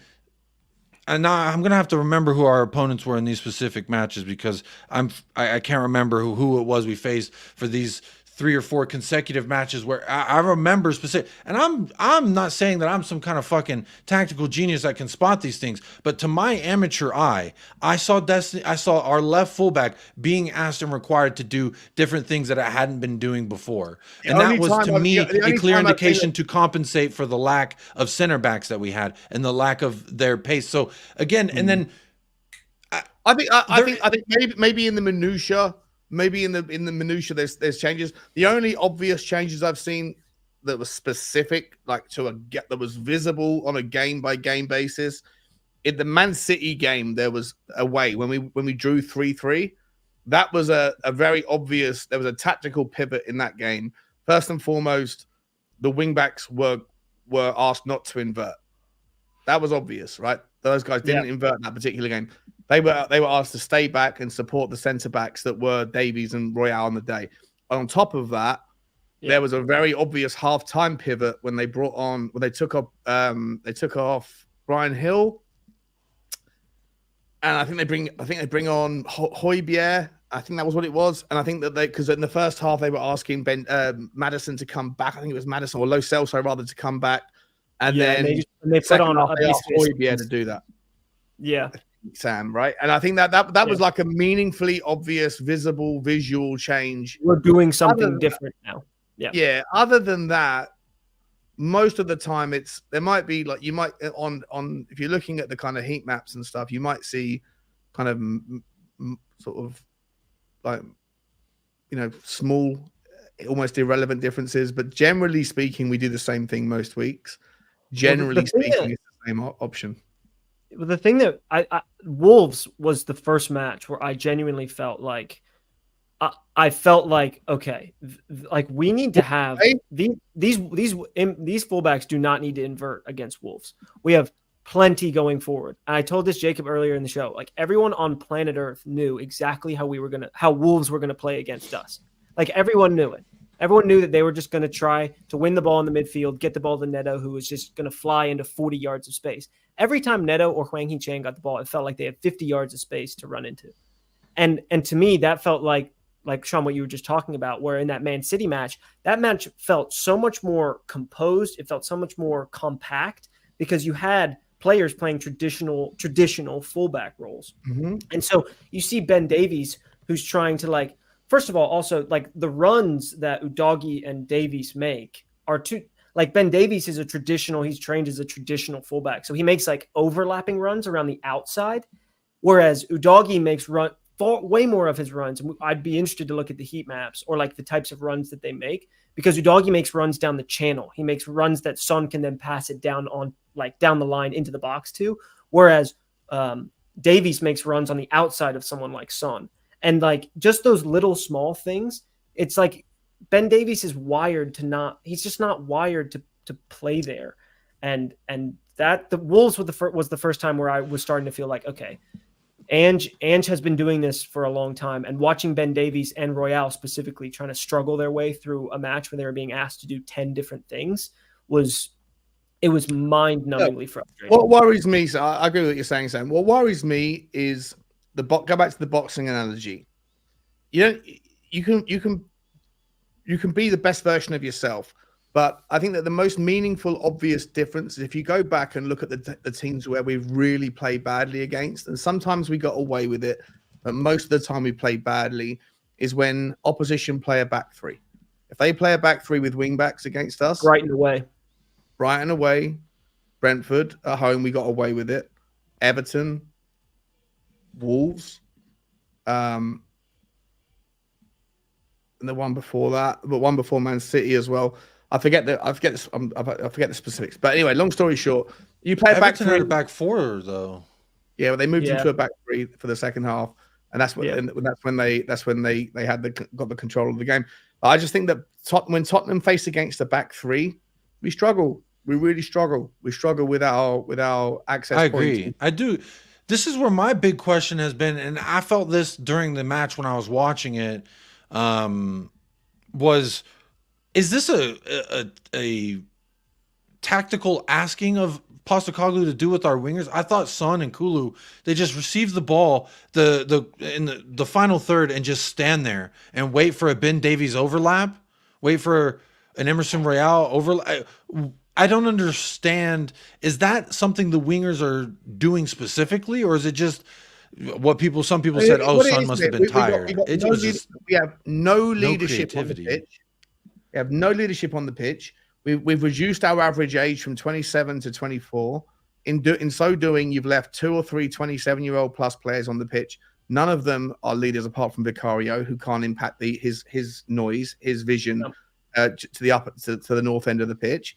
And unfortunately, what happens is you have a team that starts really well because the last thing that they heard was Ange's message, and then so we come out and there's 10 minutes of that ringing in your ears, and we play really well for the first 10 minutes. Then it drops off, and then Ange Postecoglou does this and doesn't communicate, and then you've got the option of Ryan Mason or whoever the other guy is, the Croatian guy. Neither of them come out and communicate to anybody, and then you have to wait until half time for Ange to come take them in and then tell them this, that, and the other, and they come out, and for the next best part of our football is the first 10 minutes after the second half starts. And then as soon as that wears off, there's no more communication. You look at Mikel Arteta, he is almost on the pitch. He is always communicating. He is always. And have we not complained about that though, as Spurs fans? There's got to be some middle ground. I don't give a shit. Do we not complain about that? I don't give no. Listen. I don't care about.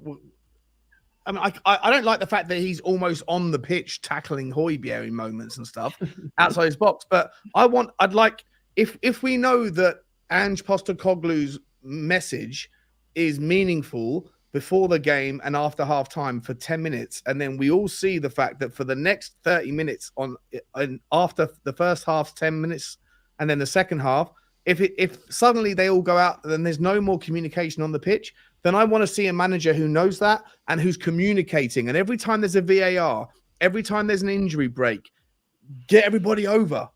Talk to me again. Talk to me nicely, right, Jacob?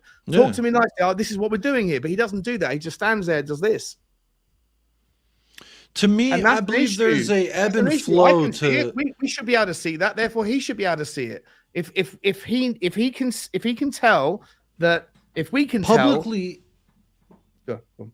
sorry, publicly, Ainge has said that I have all week to tell them what to do. Yep. When those 90 minutes are being played, it's up to them to fucking do what I told them. And so I do agree. Maybe there needs to be a little bit of a balance to this. I'm your angry parent on the sideline expecting you to do it, but not like yelling you through it. But do we not think also, that that's also that could be contributed to the fact that like do you think that having Son play under Postecoglou for a year from now, where do you not think it's just an issue that like Son is still we're still in this like for this grace period where like the players are still trying to understand where to be and how to adapt, and that like our captain, given a year from today, is going to be able to then effectively like convey what Ange is trying to say? Because I said it before, I enjoy the fact that Ange talks to his players beforehand and lets them go manage the game. Now, it's infuriating when we're losing and you see Ben Davies continue to make the same runs over and over again and leave all the space behind him. And so in those moments, maybe a quick word to Ben Davies from Postecoglou, but I can't help but think that that's a part of the growing pains, and that the longer that he sort of allows the players to understand how he's trying to play, that they're going to be able to communicate that to each other. I don't know. Yeah. Maybe that's just the optimist in me. But no, listen, I hear what you're saying, man. I hear what you're saying. Just pressing pause for a second. I see Jolyon Hunt's in the house. How you doing, buddy? How's that failed modeling career gone for you, my man? You still, you're a fitness expert, yeah? Because the world decided you weren't good looking enough to get a modeling contract. Oh, good to see you, buddy. Good to see you. Sean, you'll know this. You don't get hit by a bus tomorrow. The world might wake up and realize you're ugly. Sorry. Anyway, it just reminds me of, I treat him in a very specific way. Sean, you said you spent a lot of time in Dallas when you were in the States, right? You're familiar with Dallas proper, the city? I know Dallas. You know, there's a long time in Dallas. Yeah. There's certain gas stations you come out and there's that one to three toothed man, and he's got one here and two on the bottom, and he's whistling something at you, and you know he's saying something, but you just like, I don't really fucking care to figure out what he's saying. I'm just gonna keep on going about my day. That's Jolyon Hunt. He's that three-toothed guy in Dallas. Just so much mess. He's got an 8-pack by default because he hasn't eaten in like 7 days, and he's like, I can monetize this. I can monetize this 8-pack. All I got to do is get someone who supports me. Didn't happen, so he had to turn to a fitness regime. Good to see you, Jolyon. I hope you're doing well, my man. I do believe he hits the like here, and I appreciate that because that is absolutely free. And it's a nice little reminder to tell everyone, over 120 of y'all in the house, make sure y'all go and hit that like. An internet guy says Sean is sexier than you, Jolyon. So you're gonna have to hold that. There it is. Big up Jolyon Hunt. That's why I say it's just like I see him. There's times when we win and I'm feeling good and he wants to be like, y'all won nothing. You're a loser. And, okay. And there's times we lose. He's like, see, you lose. You're a loser. Okay. I just can't understand that mentality that like what sit here like just to like get really fucking pissed. Just like sit here. I just can't understand that.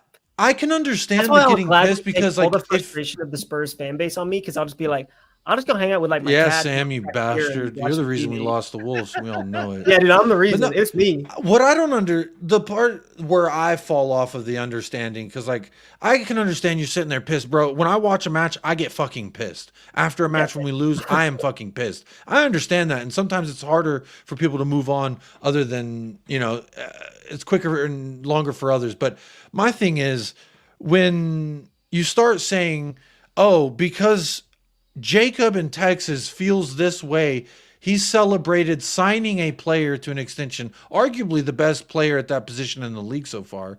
But when you extend that contract, how dare you be happy about that? Because y'all haven't won a trophy in 20.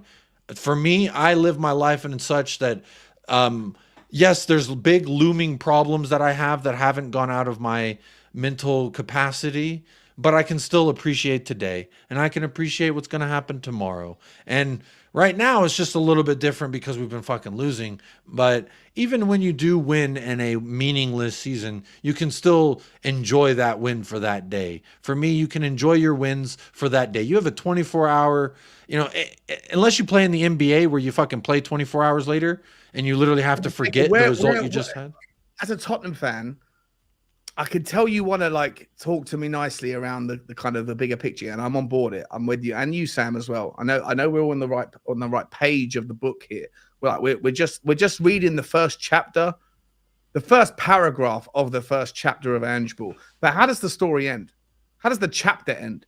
Do we end this season with a top 4 or top 5? Do we get into champions? Are we playing against the likes of Milan and PSG and Real Madrid next season? Or are we playing against the likes of like Slavia Prague and Basel in the Europa League? What are we doing here, boys?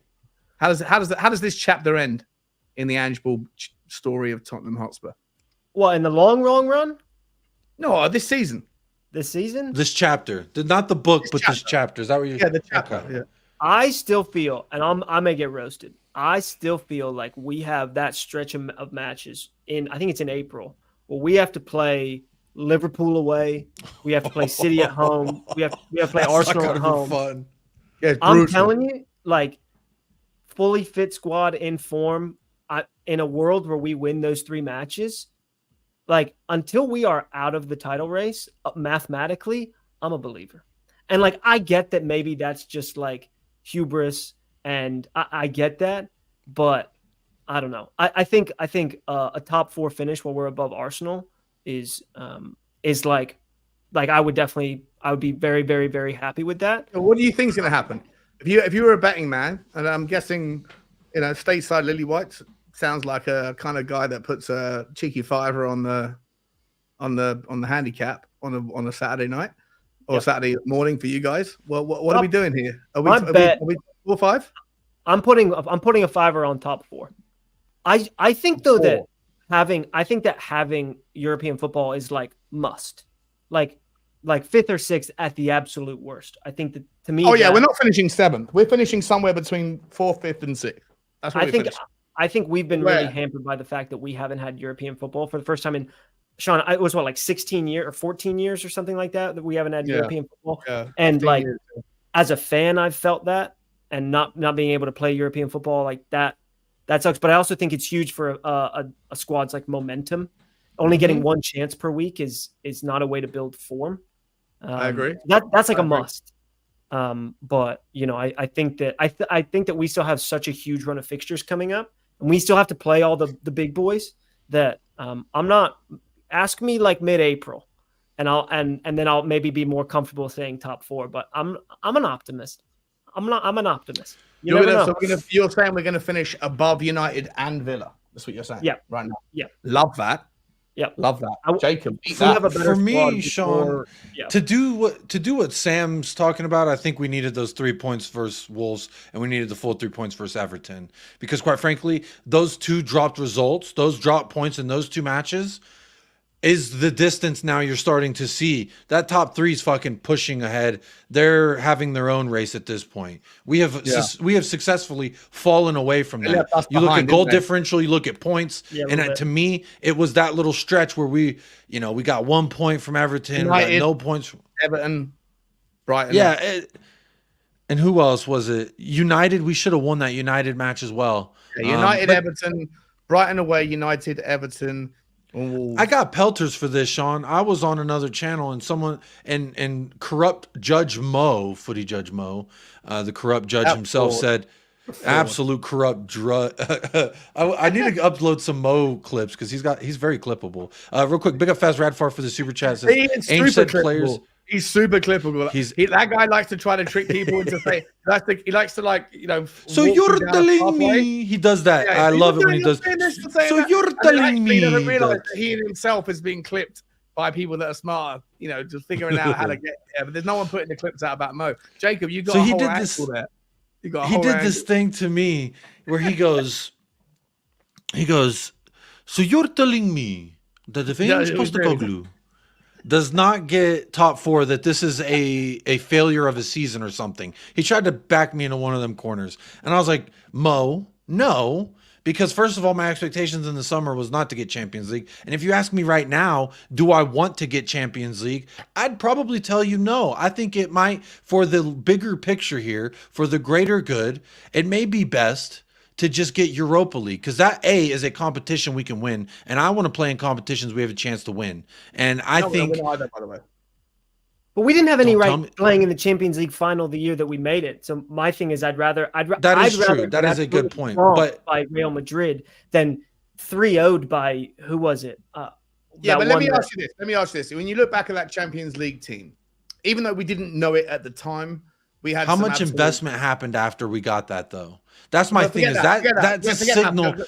Real quick, let me just no, allow no, this point real don't quick. do the I leave think out you thing. might know where I'm going with it. But No, if we you're get doing the leave Champions out League thing. football, that tells the board that this squad is complete. And I don't You're want the doing the leave squad, out I don't want the thing. board thinking that they can stop investing. We are building No. and they need to continue to buy the No, materials. there were variables, man. You're playing into the leave out narrative, and the leave out narrative that absolutely never, that's either deliberately or because they don't understand it, or they choose to forget it or ignore it.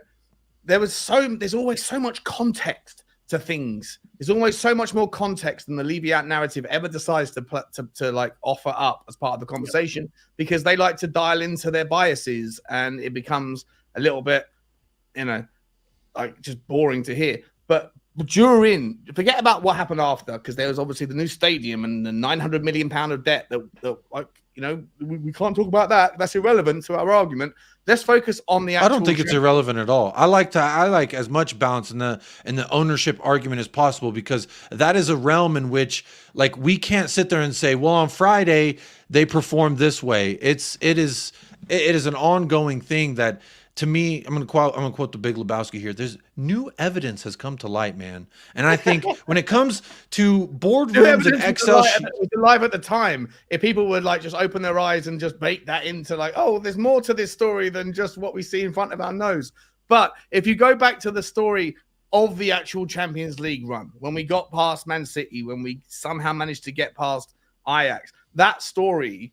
You actually look at the team. We didn't know it then. But we had some absolute killers. And at the time, they were just part of a young team that was doing bits.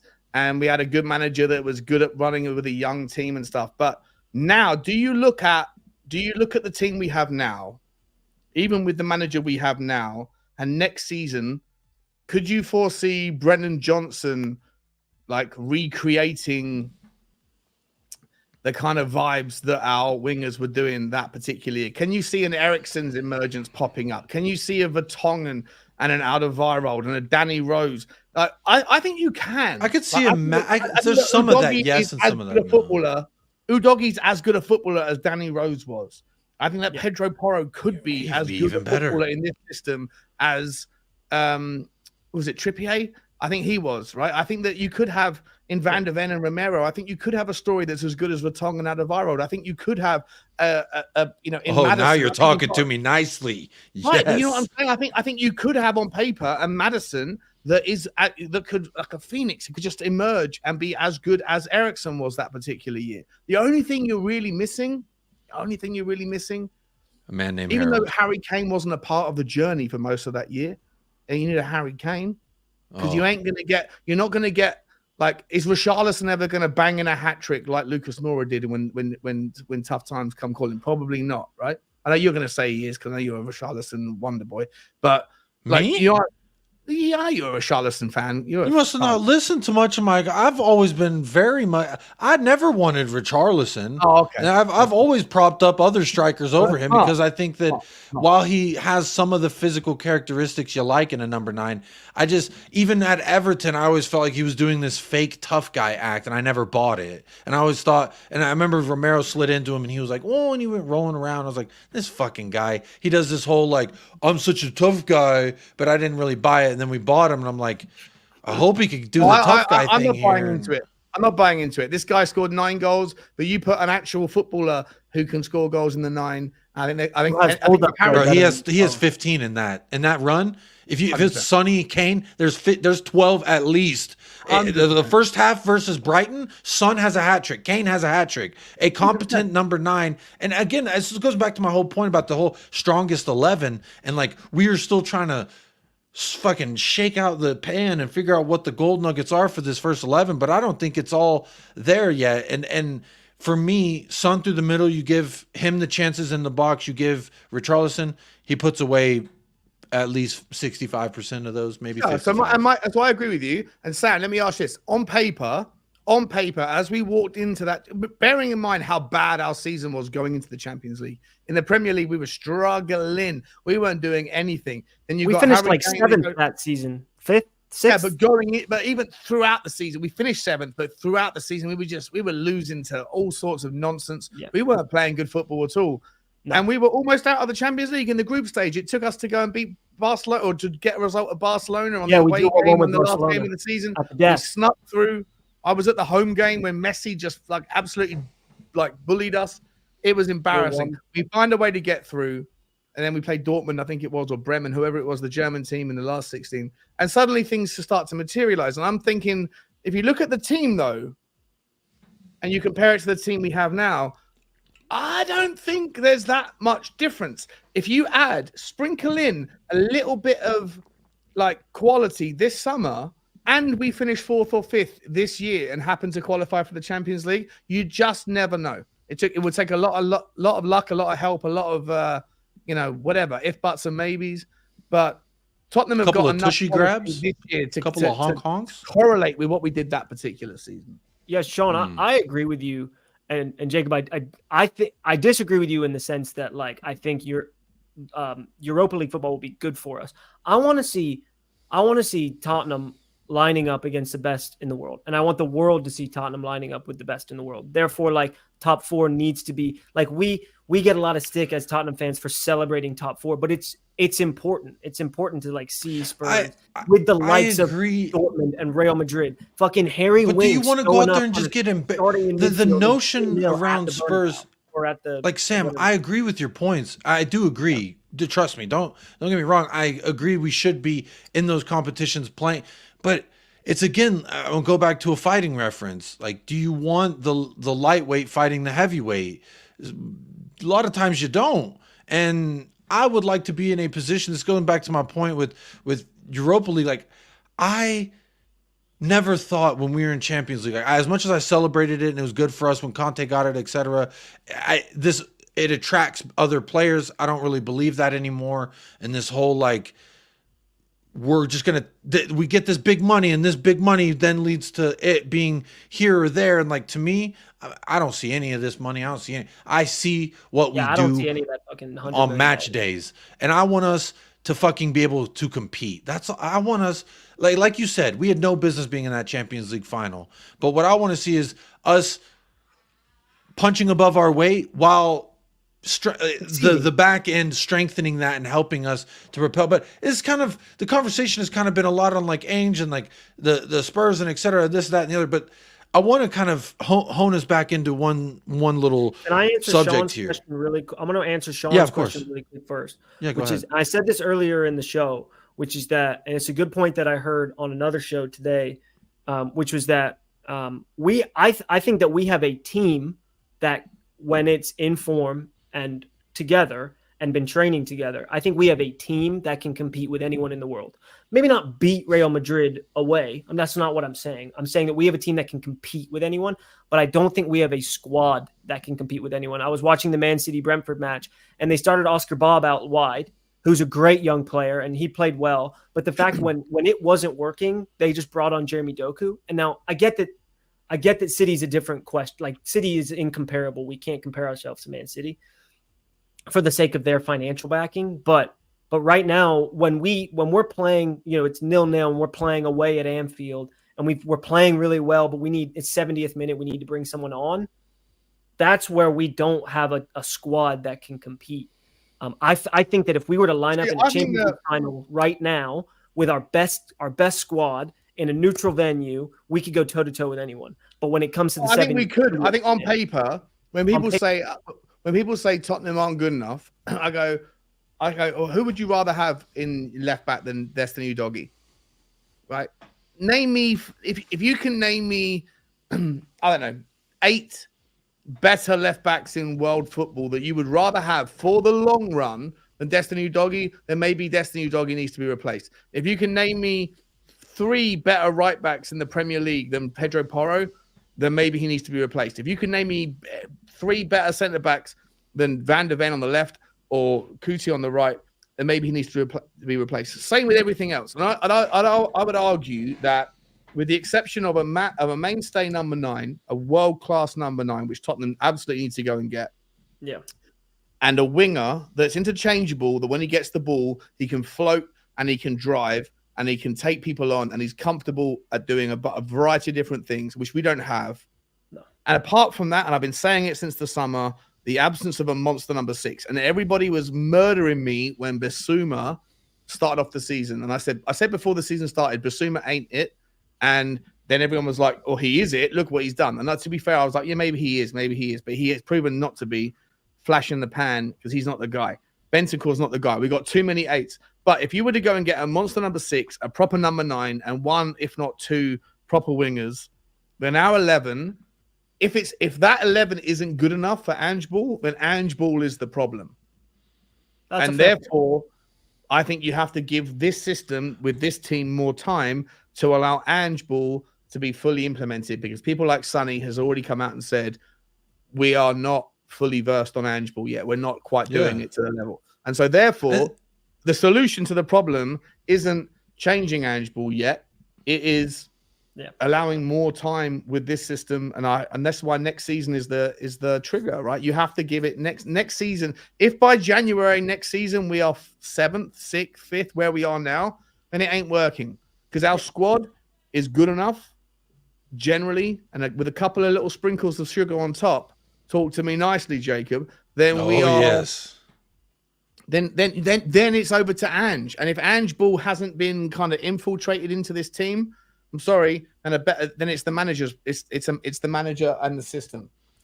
It's clearly would at least be the manager's delivery of the message, because what he's done in the past has worked for him. But if it's not working here, that tells me that either the implementation of it in this league is not effective, or B, the players just aren't able to do it. But what I guess I'm a little bit worrisome for next year's when we are playing in 4 competitions, because I do believe we will be playing. Who would you rather have? Is Destiny Udogie? Is he your first choice left back? If the answer say is his name yes, one more time and see what happens. Is Destiny Udogie your Destiny first? Udogie. Oh yes. Oh, Destiny Udogie Day. Hey. Idiots, man. Love it. All right. If he's your first choice left back, then all you got to do is get someone who can do something similar. And the options there are easy, right? You go and get Rico Henry from Brentford, or you go and get an Anthony Robinson from Fulham. USA. I love Robinson. I think he's quality. I think he would do a really good job. On the right hand side, if Pedro Porro your guys? Is he your guy? Guys, is he your guy? Yep. Okay. So you need someone better than Emerson. I as much as I'll bang my chest that I think he's arguably top 3 right backs in the league this season. I do defensively still have a little bit of a reservation, because why, when we were still having our ideal 4, why was it when I predicted, how is Manchester United going to find joy behind Pedro Porro? Everyone finds joy behind Pedro Porro, that's because of the system. That you shake hands with the. But why is it like that with Why isn't it like that? The holes behind Destiny are so porous. Is he just he's able to clean it up better? Mickey Van de Ven. So you're saying it's Romero who can't sweep up for back to what I've been trying to say. Don't you make me get my mug. I will drink out of this right now. Listen, I'm sorry. The system requires unbelievable pace. We're going there. You see it back there, Sean? Porro's ability to defend his back post is a bit of a problem. But I personally think that going forward, and I don't know, I may get roasted for this, that I honestly think that Porro is as close to an Eriksen replacement as we've had so far. But like his ability to play crosses into the box, Porro's as close to an Eriksen replacement in terms of his creativity and the balls that he plays in behind and balls into the box. So you want to see Porro play in the 8? You want to mold him into something else? That's not what I'm saying. I'm just saying his ball playing ability is. I mean, he leads our team in assists. I mean, he's one of our. No, biggest listen. I don't listen, Sam. I listen. When we were having injury issues, and you know what? Even right now, I wouldn't hate the idea if we had a better, competent right back that could also get back and cover and do the defensive stuff. Because Pedro Porro doesn't. He is lackluster in his defensive stuff, and he does try to get back, but he's just even when you get back, you have to also be good at defending, and I don't think he is. But I think you could slide him into a second 8. Yeah. He's But we don't play fair enough. Spurs. one of the best footballers. He's probably top 3 footballers in the Tottenham team. And you know what? Liverpool can ask Trent Alexander-Arnold to come in and play an 8. But you know what? You know who they've got next to him in his traditional spot? Virgil van Dijk. And you know who Tottenham have got? Cutie Romero. And listen, there's a bit of a differential there. Isn't that right, Jacob? You see, you're even upsetting my son. He heard that nonsense. Anyone trying to drag Romero through the mud, not happening on United Spurs of America. But real quick, I do need to wrap up the show, but Spurs Acolyte coming in here with the late super chat says, I think Son is no longer good enough as a left winger, not his fault. Age is creeping up. However, him as a first choice, as a false 9 and a big striker to rotate against low block is the answer. Need a new left wing and right wing. Spurs Acolyte, this is the 3rd super chat from them, and they're of the mindset that we need to replace our entire front line. That Son is done, Richarlison's done, Brennan Johnson, Kulusevski, doesn't matter who you put there at the right wing position. Big up Spurs Acolyte. I do appreciate this generous donation to the channel. I want to throw this around to y'all before I close this show out. And Sean, I'm gonna start with you. Both of y'all's names start with S. Almost threw me off there. I think it's really important that we just quickly integrate Ren's opinion here, because Ren has said that she thinks that if you haven't played at a high level, no, one above that. Let's start because it's a double take. I love Ren. Big up Ren. I do think that people who have played at a high level see the game differently, and yes, that means I don't take any stock of legit idiots who have no idea what they're talking about. Everyone's an expert and thinks their opinion is as valid as a low-key expert. But what does that mean, Ren? Because I think you played at a decent level. Are you suggesting that Ren is in the pool of people that his opinions are valid? I think she's talking to Joe Leone. And just I think her and Joe Leone are having a conversation. Shout out to you then, Ren, because Joe Leone is an absolute fraud, and he's a failed model who thinks. I like to use fraud as a semi-term of endearment, though. So I don't like to call him a fraud. He's not I like to call my friends frauds. He's my type of fraud. Bro, he's the guy outside the gas station just rambling. Just let old Leroy Jenkins ramble. He ain't hurting nobody. He's just there going, you're shit. Your club is shit. Raise your standards. Because Jacob in Texas' opinion, somehow me celebrating Destiny Udogi's contract extension translates into what the board, Daniel Levy, Scott Munn, Johan Lange, Anderson, ANGE Postecoglou, somehow has some kind of direct correlation on what they do. He's chimed in. I've won 3 trophies in 2 years, yeah? What have you won those 3 trophies in, little boy? Have you done it? Is that like the local town's biggest failed model who's turned into a fitness professional? The best thing I've seen Joe Leone do here in the chat. Is that what you do these days, Joe Leone? Do you teach people how to do sit-ups? Good for you, buddy. Good for you. The world told you weren't good looking enough to be a model. And that must be really hard. But swallow it, big boy. Swallow it. Anyway, sorry, Jacob. Sorry, carry on. No, it's all good and fun. Look, Joe Leone's here. I hope you, Joe Leone, and everyone else in the chat has hit a like on the channel. Sam, I'm going to ask you real quick. Do we need to replace our entire front line? And then also, thank you so much for the debut. It's actually been very great. And you can catch more of Sam over at Stateside Lillywhites. He's just starting out his own channel there. So real quick, want to ask, do we need to replace the front 3? I say 2 of 3 we need upgrades on. We need depth at 3 out of 3. But for you, Sam, do we need to replace? And then do you have anything coming up on your channel you want to tell the people about? Well, first, to respond to Sean, that we need a 6. I play 6 for my club side here in Vermont, and I think I could do a job. Hey, but that's beside the point. Sign him up, coach. Right? Going to Rent, talking about high level monster football. 6 though, Sam. You got to be a monster 6 to get into my good books. You got to be someone that's like fearless.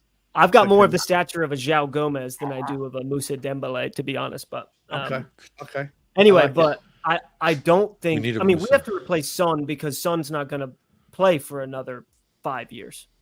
So I agree with that, but we need to bring on someone who is willing to watch Son at his absolute best for the next year, 18 months. So I would agree with that. We have to replace Richarlison simply because the way we want to play, he can't hold the ball up. His hold up play is terrible. Like he's when he gets crowded out, we lose the ball. Our fullbacks are inverted, and all you have to do is kick the ball over Van de Ven's head. And no matter how fast he is, it doesn't matter. So I think Richarlison gets us into a lot of trouble, and we need someone who can hold the ball up. I don't care about banging in goals. I care about someone who can hold the ball up. So yes to that. I think Kulusevski's good enough. I think Kulusevski at his best is good enough. So I'd say we need to replace one out of the three now-ish, and then maybe a Son replacement, a young kid to play Son's position. I don't think maybe Solomon's the answer to that. I will say we haven't seen a lick of Manor Solomon. So maybe we have that. Well, we did. He got a couple assists when we moved Son to the number 9. And apparently James Madison said that he's the most skillful and techiest player he's ever seen. The hype is real. I don't know if Real quick, big up Spurs Acolyte says, follow-up comment, CR7 converted to striker, Son must replicate. And big up Ensman TV with the little super sticker here. It's a smiley face with the shades on. And I kind of like that. But look, y'all, the show's gone 2 hours. I did not think it would be this fantastic. But apparently all I have to do is call out the match-going fans, and Shawnee will appear and just make the show that much. The quality has been elevated. I ruined the show, if I'm entirely honest. You and Sam are doing a wonderful job. Sam, it's lovely to meet you. Jacob, thank you for having me. I apologize for kind of bringing the show down to Jolien's level, you know, one where you're never going to get a modeling contract and that you have to end up like sort of digging your heels in and regrettably going after a fitness, physical therapist kind of gig. It's sad for everybody concerned, and I apologize for my part in that. Love you, Jolien, you miserable bastard. Hey, he's here telling us to raise the standards, and I appreciate that. Big up Ends, man, my brother. I appreciate you. Hope you're doing well. You get you back out on the channel. I'm here saying that I still think we have a chance at winning the title. Which one is it? Like, do you want us to be, do you want us to be terrible fans, or do you want us to be, want to achieve things? Because I'm here trying to achieve things. So I don't know. Yeah, I agree. I think it's interesting because all Spurs fans want the same thing, and it's just our temperance level, our acceptance level, and our patience levels are all different, and the way that we ride those balance of emotions is quite interesting. I think Spurs, the fan base, is such a sociological experiment itself. It needs to be fucking studied. But big up Faz Radfar says, Jacob, my super chat. Ainge said players should play naturally and not be told. And this was something that I was mentioning about his when I base a lot of my thoughts and theories on what Ainge says pre-match, post-match, during the week, and the interviews and shit that pop up. That's why I base all that off of. And I agree. He said that I have all week with the players. That 90 minutes is up to them to figure it out. So big up Faz. I do appreciate that super chat, my friend. But look, Sean with Spurs Talk Show, I appreciate you, my friend. Spurs Talk Show and Stateside Lily White's both in the description of this video. So if you ain't subscribed to both those channels, yeah, absolutely. Sean Butler TV. Okay, I'm subscribed to Sean Butler TV. Yeah. That's my new channel. My new channel. I'm going to bringing out all the football finance mode. Everyone, that if you want to learn a little bit about multi-club ownership, if you want to learn a little bit what's happening in the Brazilian, I've got a video coming out tomorrow about the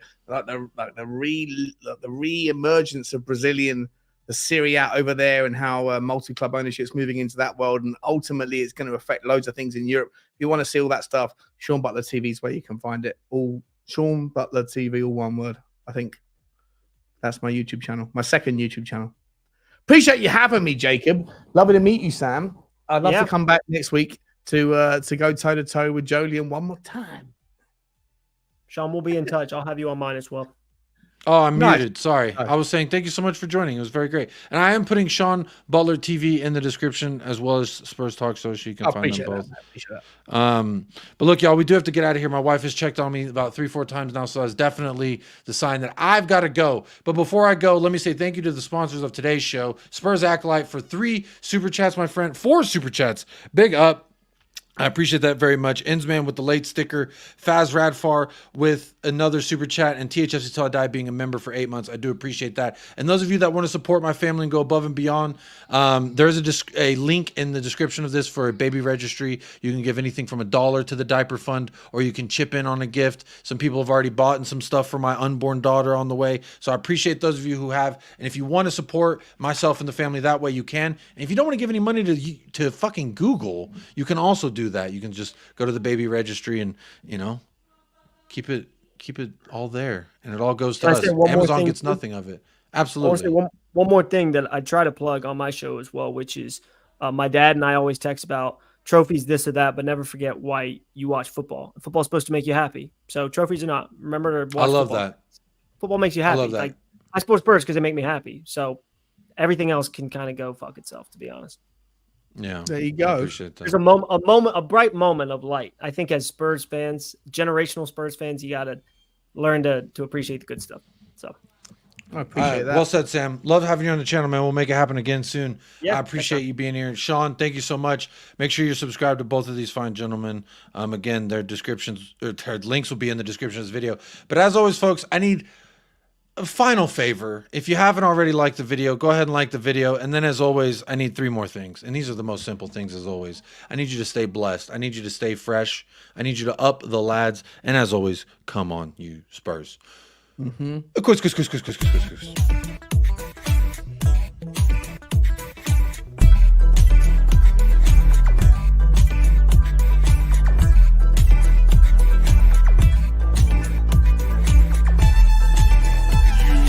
United Spurs of America, with your hosts, Michael and Jacob.